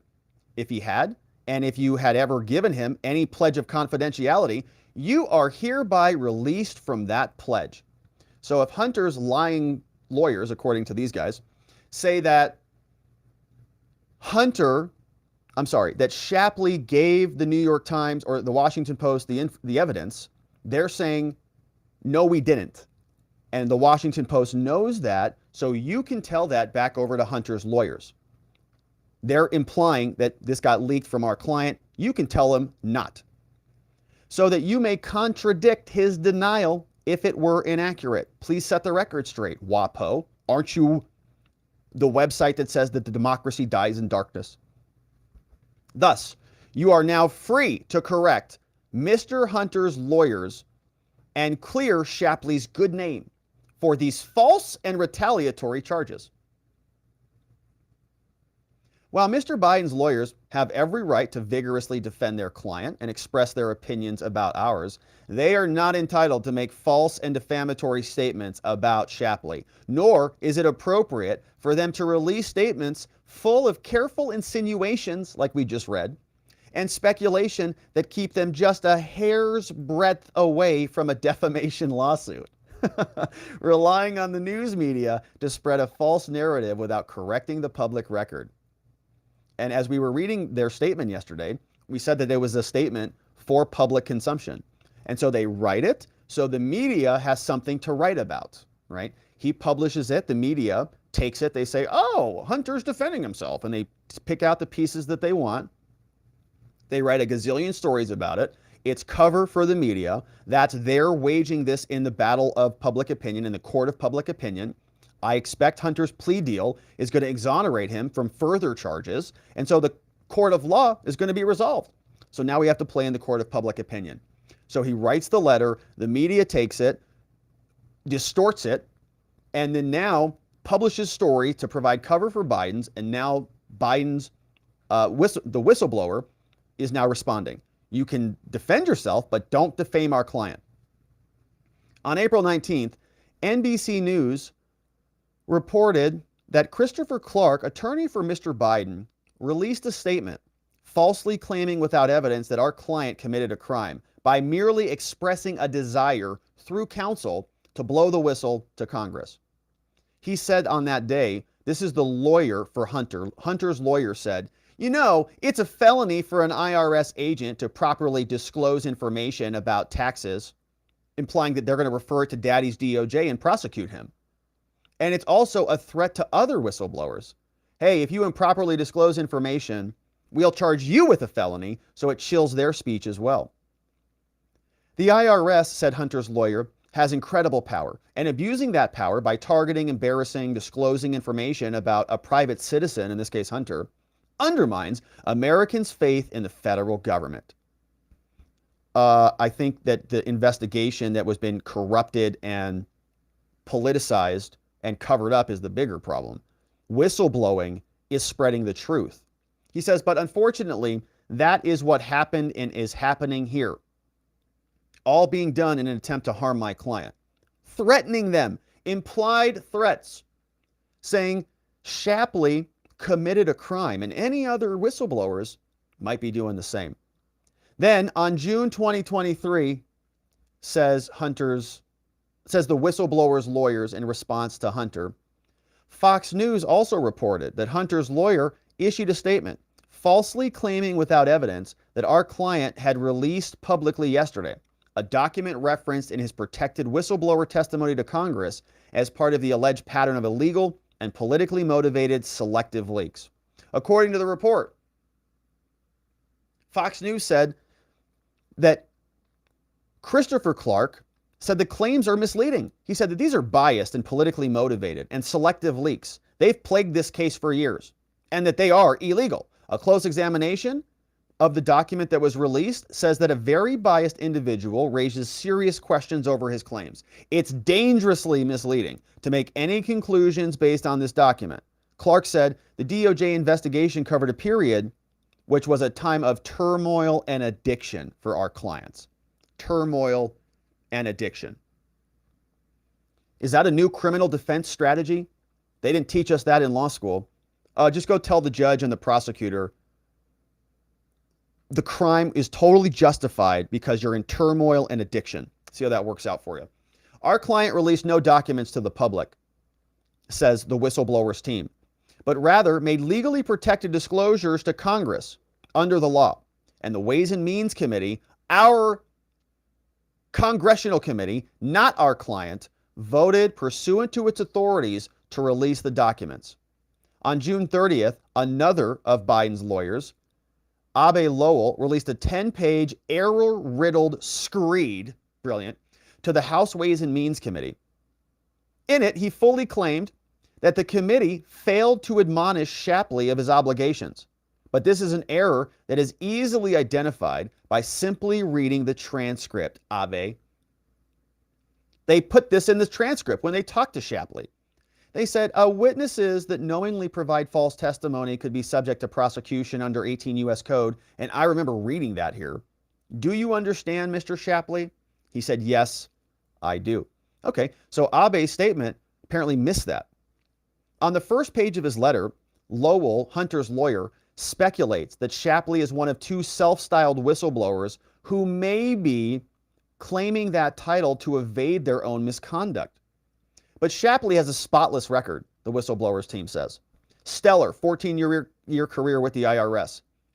His disclosures to his supervisors, his inspectors generals, and Congress are unquestionably protected whistleblower disclosures under the law. Here, Mr. Lowell shows his ignorance, or perhaps attempts to intentionally spread misinformation that the Washington Post just picks up and republishes, that then gets copied and pasted all over the internet. Whistleblower protections do not cleanse employees of misconduct. If Shapley had improperly disclosed anything to you or anyone else, the fact that he also made whistleblower disclosures would not shield him. But notice Mr. Lowell's very careful use of the word may be when he engages in mere speculation, rather than making clearly false and defamatory claims. Very careful, very lawyerly. Like Mr. Clark before him, Lowell steps so close to the defamation line that he gets chalked on his shoe, knowing that some in the media will do the rest of the dirty work for him by amplifying the false impression with no nuance or scrutiny. On page 3 of that letter, Mr. Lowell points directly to your article to attack Shapley and suggests that he was responsible for this illegal leak, writing one of the most egregious leaks where sources that could be from law enforcement told reporters that there was sufficient evidence to charge Hunter. According to the New York Times, Biden's attorneys have also directly lobbied the DOJ, led by political appointees who owe their jobs to his daddy, Joe, to target Shapley with retaliatory criminal inquiries.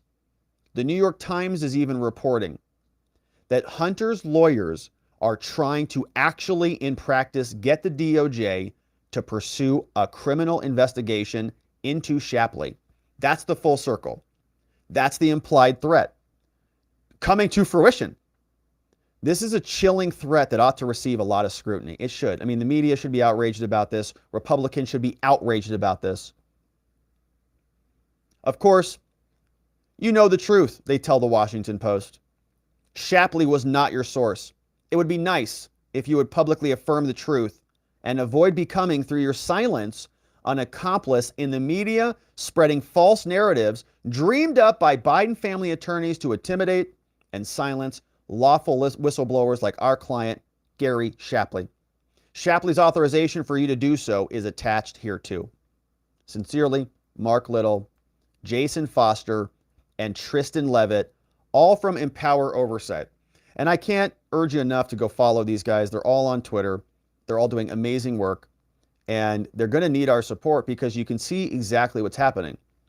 They'll respond to this, but the media is not going to cover this. I mean, do you think that the Washington Post is going to update their article? Maybe they'll have a blurb update from Shapley's attorney. Maybe he denies this, whatever. But the original story always gets 1,000x more distribution than the actual truth, which is right here. And so thank you for sharing this video, and thank you for following these guys, because they're going to need our support as this battle carries forward. This is what Gary Shapley says to the Washington Post. Let's see if they publish this.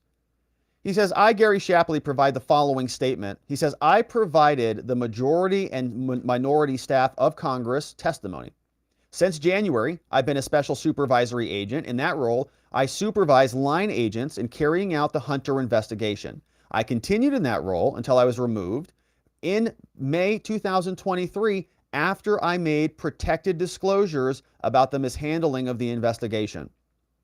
I talked about conflicts of interest, preferential treatment, deviations from normal investigations, conflicting information that Merrick Garland gave to Congress. I gave it all related to the independence of Delaware and the U.S. attorney there.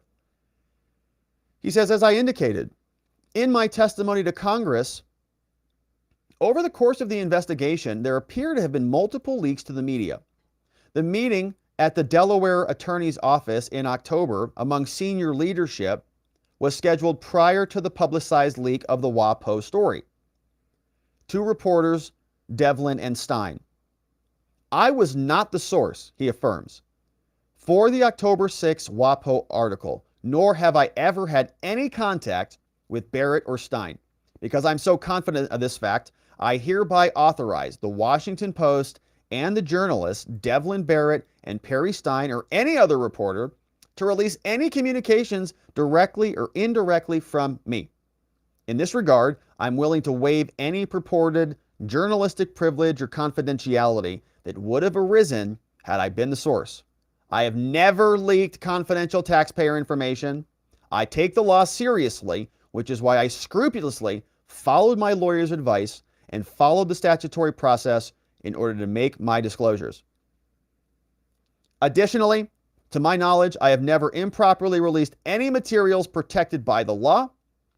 Any suggestion otherwise is an attack in retaliation for me coming forward to make my protected disclosures. Explaining the truth. Signed July 3rd, 2023 by Gary Shapley Jr. The day before July 4th, an American patriot indeed, challenging his government and their lies. And so shout out once again, Empower Oversight, Nixon Peabody, and Gary Shapley for their amazing work responding to these continuous lies. We also have Comer reacting to this, clarifying for us what we all know. Hunter Biden's the fall guy for Joe. Congressman James Comer is the chair of the House Oversight Committee. Congressman, before we get into the corruption part of this, is this story, this part of the saga involving little Navy Biden, the worst part of this story? Well, it's a bad part. There are so many bad parts. I know. But it's really sad when Joe Biden tries to portray himself as a family figure. You mentioned his grandchildren, his other 6 grandchildren. Well, one of them is scarred for life because she got hung up in the Biden family influence peddling. We found out about her through a bank violation called a suspicious activity report. They were funneling money that they were laundering through shell companies down to one of his grandchildren. Do you to think try these to hide grandchildren it from being in Joe Biden's name and to evade taxes? So this is not a good role model for how grandparents should be. They just say, hey, we need a new LLC. I don't know. Whose name can we use? I don't know. Who's available? They just throw darts at the board. Hallie. All right, pick Hallie. Amen to that, for sure, Congressman. Do you believe that that grandchild knew that her name was being used in that way as part of this scheme and with this shell company? I do not. But I will tell you, when that poor girl goes to get a mortgage or apply for a credit card, she's going to have problems because she has a bank violation, a major bank violation. She's always going to have to hire an attorney to help explain the financial situation through probably no fault of her own. I mean, she was in college. She wasn't doing some kind of shenanigans with a Romanian foreign national. Not on the board of Burisma? This is how the Biden family operates. And what becoming more evident every day, Joe Biden did use Hunter to be the fall guy in case anything happened. And he's always told his son, according to everyone that we've interviewed who had anything to do with the Biden family influence peddling, that don't worry, son, you're a Biden and I'll keep you out of trouble. And thus far, he's been able to do that. Yeah, got the whole DOJ so then, covering am I right? for him. I mean, my theory is that Joe Biden keeps Hunter very close because he's afraid of him. He knows that he's volatile and resentful and angry and unstable. I think, yeah. Look, I mean, you can see in his text messages what Hunter Biden said about Jill Biden, the first lady. I can't repeat on Yeah, Fox what he said about her. But he's talked bad about his dad. You read one of the texts he wrote to his daughter about how he's had to keep his family up. And he's kept his family up not because he did any work, but because Joe laundered money through shell companies identified with Hunter Biden. Joe Biden is the real bad guy here. I mean, Hunter Biden's terrible, but his dad is the reason that he's the way he is. But just because you're a crack cocaine addict doesn't give you the right to take $25 million from foreign nationals and not pay a penny taxes on it. This money didn't just fall into Hunter Biden's laps. It's because of Joe Biden. The evidence is more apparent every day. And to listen to Joe Biden talk about family values, or to listen to Joe Biden talk about criminal justice reform or policy where he wants to hire more women's IRS rights. employees to go after tax cheats, or have more gun laws to go after people that possess firearms. Drugs, and his own son pled guilty abuse. to 2 tax evasion charges and 1 illegal possession of firearms. I mean, this is a terrible example of leadership in the White House. And surely to goodness, the American people are seeing that, and we can get fresh new leadership next year in the presidential election. Yeah, and there is no Hunter Biden without Joe Biden. Okay, if Joe doesn't have the vice presidency, if Joe is not Obama's right-hand man, then there isn't any of this relationship. It's access to power. But Joe can't enable that. He can't go do those things because he's in the office. So he's got to export that, outsource that to his son, who does it for him. One last question for you, Congressman. This obviously is the biggest political scandal in modern history, as far as I'm concerned. We have a sitting president who is, compromised by our most dangerous enemies. But the Biden family also took money from Ukraine. My question to you is, in what way do you think that part of the scandal could be influencing the Ukraine war and the amount of tax dollars that our country is sending to that country? I'm really concerned about this, Rachel, and I may be a little different than some in my party, but I'm concerned about the blank check that we're giving Ukraine right now. Look, this president's just as compromised because of Ukraine as he is with China. And unfortunately, we're continuing to give Ukraine a blank check. Now, I support Ukraine against Russia. I will publicly say that. But I am concerned about the amount of money we're giving Ukraine and the fact that there's no real oversight. There's no inspector general. There's no good accounting of this money. And you wonder, is it because Joe Biden's scared? Look, he has a lot of explaining to do about this Burisma deal. This Burisma deal is not over.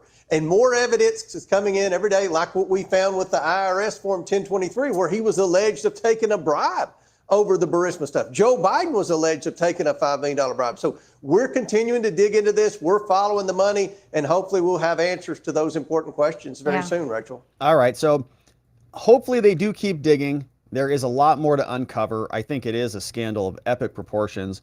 If we had a media and a political system that actually investigated this, I think that we would find stuff that would make your skin crawl. But Congress is still investigating. We'll see what they're able to dig up, and we'll continue to cover it, my friends. Thank you for liking this video, and thank you for subscribing wherever it is you're watching it, because this story is going to continue on. We'd love to see you here. All right, my friends.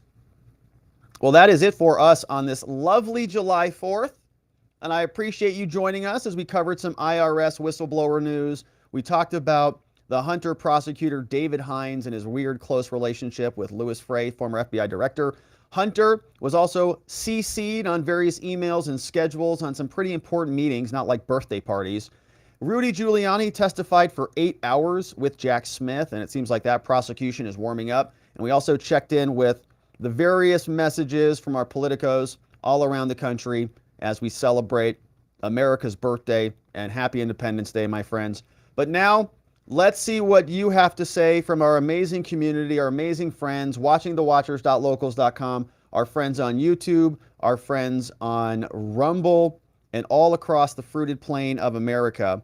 And I want to make sure that we get some of these stories in here. So, or this one. Okay. So for over on YouTube, we had some YouTube super chats come in.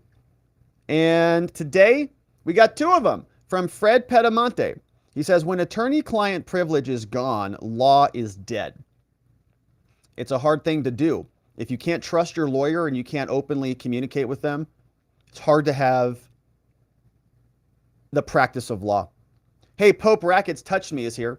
Says, 8th grade, I had a Constitution test in Declaration of Independence Articles and Bill of Rights Amendment. It should be a requirement. Happy 4th of July. Happy 4th of July to you, Pope Rackets Touched Me. And it's not a bad idea. I think that there would be good reasons to have people understand how the government works, how it functions, so that we could have a shared base layer from which to operate. But we don't seem to have a lot of desire for that at the current time, unfortunately. And so those came over from our friends on YouTube, and I think we had a couple of messages that arrived yesterday from YouTube that we did not get to. And so I wanted to make sure we hit this one. C. John yesterday brought in 5 new membos. Thank you, C. John. Brought in Julie Girl, Jennifer S. Jennifer Signs of Life is here. Barcaro, Niagara Nancy is in the house. And Carol B. all came in as members courtesy of C. John. That was yesterday. Thank you very much, C. John, for inviting people in. Isaac Bowles says, my wife says the same thing as the vegetables. That's a Field of Greens comment. Yeah, I see. So your wife, just like the vegetables, when they burst out of the ground and they say that thing, your wife also wants to be cut up into little pieces and put on a salad? Is that what you're saying? Your wife is also nutritious in your marriage. All right, that's interesting. That's good. That's good. Have a nutritious marriage. That's very, very good. Yeah, it's a confusing statement, but your wife, I'm sure, is very nutritious for you. Mustafa says Hunter did 172 miles per hour on an empty take. White privilege. Yeah, you know, it's so good to be white in America. You don't even need gas in your engine. That's how much privilege we've got. So that's how it's incredible. It's just you don't even need gas. It's just weird. Full tank all day, everywhere you go. In addition to all of the other privileges we have. Yeah. Hey, Catherine Rex is here. What's up, Catherine? Thank you for the super chat. Your very first one. Welcome to the channel. And thanks for supporting the work that we do. It really means a lot. I appreciate that. And all right, so that was from yesterday. Over on Rumble, and we've got, hey, thank you to, I see Vientikis is doing some clips for us. Thank you, V. Sent this one in from Tasmanian Rebel on Rumble. This is in the Trump voice. It says, only the greatest, happiest of birthdays on such a wonderful day. It's wonderful, isn't it? Mama Govea, she's the best. Happy birthday, Mama Govea, from Tasmanian Rebel. I can't do a good Trump voice, but that was really nice of you to say that. For Mama Govea, it is. It's America's birthday, which we love. It's my mama's birthday, which I love. And we're going to go celebrate today. So we're going to a late dinner, and we're going to watch fireworks, hopefully in a nice spot. It's going to be beautiful. So that's later on tonight, which is why we're doing a little bit of an earlier show here today. We also have this one from GSD Lady. Thank you, GSD. Said, has anyone heard about the cocaine found in the White House? Yeah, we kind of touched upon that, I think, earlier in one of our after parties or something. I think it turned out to be an anesthetic, but Hunter was also there. So I don't really know what it is. But we can't rule out Hunter having a crack party in the White House. I mean, if anybody's going to have a crack party, it's going to be Hunter. We got Fred. Thank you for that one. Fred said, when the attorney-client privilege is gone, law is dead. And Tanya Karras. So on our locals, we celebrate Tuesdays, generally as Taco Tuesdays, but it's Taco July 4th Day. And since it's July 4th Day, it expands Taco Tuesday into really a lot of American things as well, as you can see here. She says, woohoo, happy 4th of July. And we love Tanya. Says, hamburger, hot dogs, baked beans with bacon, potato salad, deviled eggs, barbecue ribs, and Taco Tuesday. Big birthday cake for Mama G. It's such a good comment. Thank you, Tanya. And it sounds delicious. Sounds like a nice spread over there, wherever you're at. And you got the tacos in there too. It's going to be a great birthday. Thanks for wishing birthdays.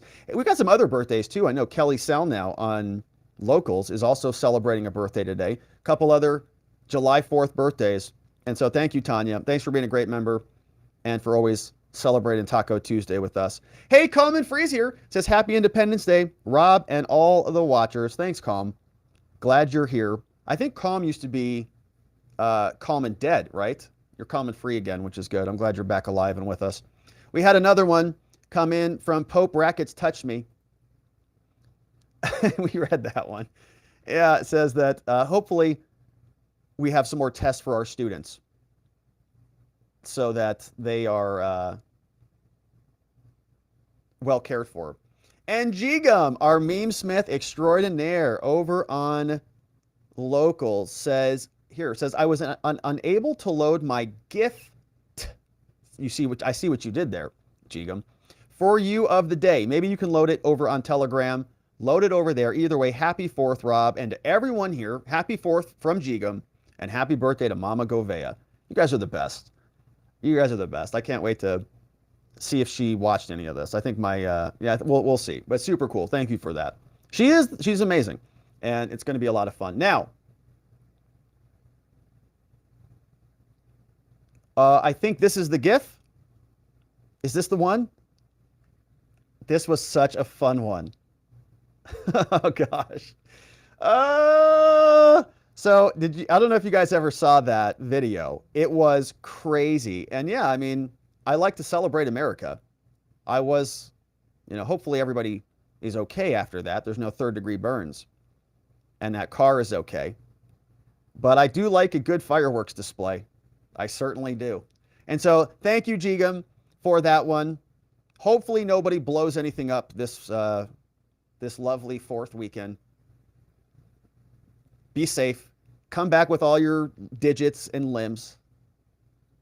And thank you, G-Gum, for that. Super cool. And that's a fun one. And hopefully that family, lives and learns a little bit.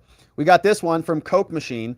Says, doesn't the Supreme Court have an obligation to say something in this unprecedented times, whether SOP or not? Not really. Not really. I mean, I think traditionally, they speak through their filings like they actually do. The DOJ does not. But I would say if you look at the history of the Supreme Court, they keep to themselves pretty much. It's very rare that they actually step out. When they do step out, it's kind of a shock. So like there was the time, I think, didn't John Roberts come out and kind of scold Trump a little bit, or scold Obama, I think it was. Yeah, I think he kind of responded to Obama, I think what it was, because Obama was ripping the court. And Roberts spoke up a little bit, and it was like, whoa. So they just generally don't do that. Now, at some point they might. I mean, AOC's threatening them with subpoenas and stuff. We'll see how that works out. But yeah, we might hear more from him. But thank you, Coke Machine. Very nice question. Patrick Parker's here, says, hey, Mistel Don King is calling. He wants his hairstyle back. Hey, Mistel, Don King is calling. He wants his hairstyle back. That's the guy with the big hairdo on MSNBC. Good to see you, Patrick. Hopefully you're doing well, brother. We got John Allen. Hunter's crack dealer is here. He's a member of our locals community. He chimes in from time to time to give us updates on how it's going. He says, been cleaning up the crack cocaine at the White House all day. Oh, it was him. That's where it came from. Got to save as much product as possible. Yeah, it's true. You got to think about, margins. Said, I told you that they were going to be celebrating. Man, those Bidens really know how to throw a bender. Thank you for an awesome stream, as always. Well, thank you, John, and thank you, Hunter's crack dealer. Hopefully you get all that crack back in your possession. Hunter, we know how he gets when he doesn't get his fix. Salty Sarge says, if you're on crack, the charges are whack. I like it. It's a good opening statement.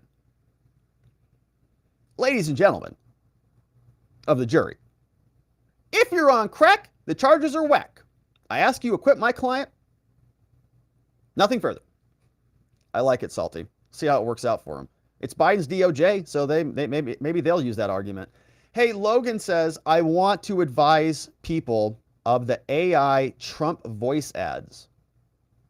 I am not familiar with this, Logan. I want to advise people of the AI Trump voice ads. So, be on the lookout for AI Trump ads. I haven't heard about that. but thank you for the update. Hey, and Makina Realty Maui. Woo, okay, that looks cool. So Makina Realty Maui. Sounds like might be a nice YouTube channel if you're looking for some realty in Maui. Real estate. Says, happy birthday, Mama Govea. Another gold coin in the bank of life. Indeed. What a beautiful statement. Yeah. Saving them up for richness. Yeah, thank you for that, Makina. We're going to have a beautiful celebration today, and hopefully you're having a beautiful time out there in Maui. We got Adesia, says, celebrate carefully tonight, everybody, and happy birthday, Mama G. Thank you, Adesia.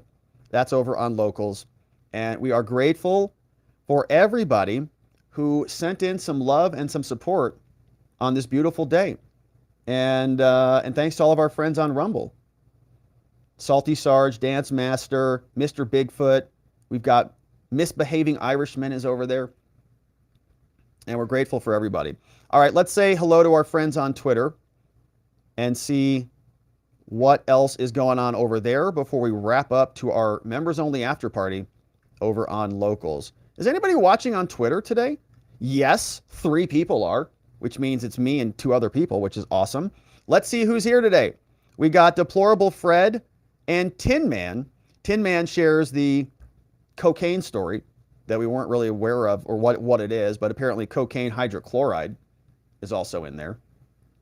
And then we had Deplorable says 1.8 million work for the U.S. government. The House, 435 members, represent the people, about 700,000 each. Senate is 100, 2 per state, 3 branches of government. Executive, legislative, judicial, SCOTUS, 9 justices, all signed by Johnny Pedamonte, Fred's dog, who obviously, as you can see, can pass some basic fact-finding for our U.S. government bureaucracy. And so good to see you, Fred. I appreciate you dropping that one over on Twitter as well. We had 2 other super chats come in from our friends on Locals, and let's see what those are before we wrap up, my friends.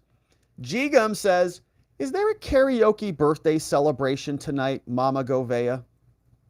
I sure as heck hope not. I don't think so. We're going to a restaurant. I don't think it's a karaoke restaurant. I sure as heck hope not. Don't give her any ideas. But thank you, Jigan, for that. And Zutral is here. Zutral with the American flag and a very nice tip, once again, from our amazing friends on Locals. And we are now going to go through some of the comments over on Locals in a quick, short minute. But that, my friends, is it for us on the day. And so we are going to leave it there. Where did my show notes tab go? Is the question. Did I close it out? And so we are going to wrap it up there, my friends. As soon as I can pull up my show notes, which are now loading, as you can see. Then we will leave it there and go over to our after party at watchingthewatchers.locals.com. This is the address where you can join us. We're going to hang out there for a little bit and have our conversation there very shortly. We have Trump docket updates on the regular. We do members-only Telegram groups as well. So come and join us. If you join us on YouTube, don't forget to grab the private Telegram group link in the community tab section over on YouTube. Also, it's July 4th. There's going to be a lot of barbecuing, a lot of ribs, a lot of eating and consumption. And so head on over to fieldofgreens.com and don't forget to use code Robert when you check out. You can go on and create your own mind maps at spotlightlawyer.com/mindmap. And you can mind map to your little heart's desire. I also want to thank the mods and the meme smiths who mod down the fort for us. Big shout outs to our friends, Vienticus Prime. We've got K-Bean in the house, Just Cause, Playin' Hooky, Ronnie Cole, Zulu, Beyond Geostars, Zach Nichols, John Allen, Janek 909, Dog Digger, and our friend Donut Mind Me. Also want to say what's up to Sleepy Dog Lee and Geegum Geegum along with Nathan and 810. And that, my friends, is it for us on the day. And so we are going over to watchingthewatchers.locals.com. We would love it if you joined us over there. If not, my friends, have yourselves a tremendous 4th of July. Be extra safe out there. And I hope you enjoy your day spending time with friends and family and remembering why this country is still a beautiful country and still the best country in the whole dang world. And we are grateful to be here celebrating what we have, celebrating all that makes America great. And we are going to leave it there, my friends. I hope it's a beautiful day for you. We will be back tomorrow to do this all again. There's going to be a lot more news to attend to, and I hope to see you right back here so that together with your help, we can shine that big, beautiful spotlight of accountability and transparency down upon our system with the hope of finding justice. Make it a beautiful day, my friends. Happy July 4th. I'll see you right back here tomorrow. Bye-bye.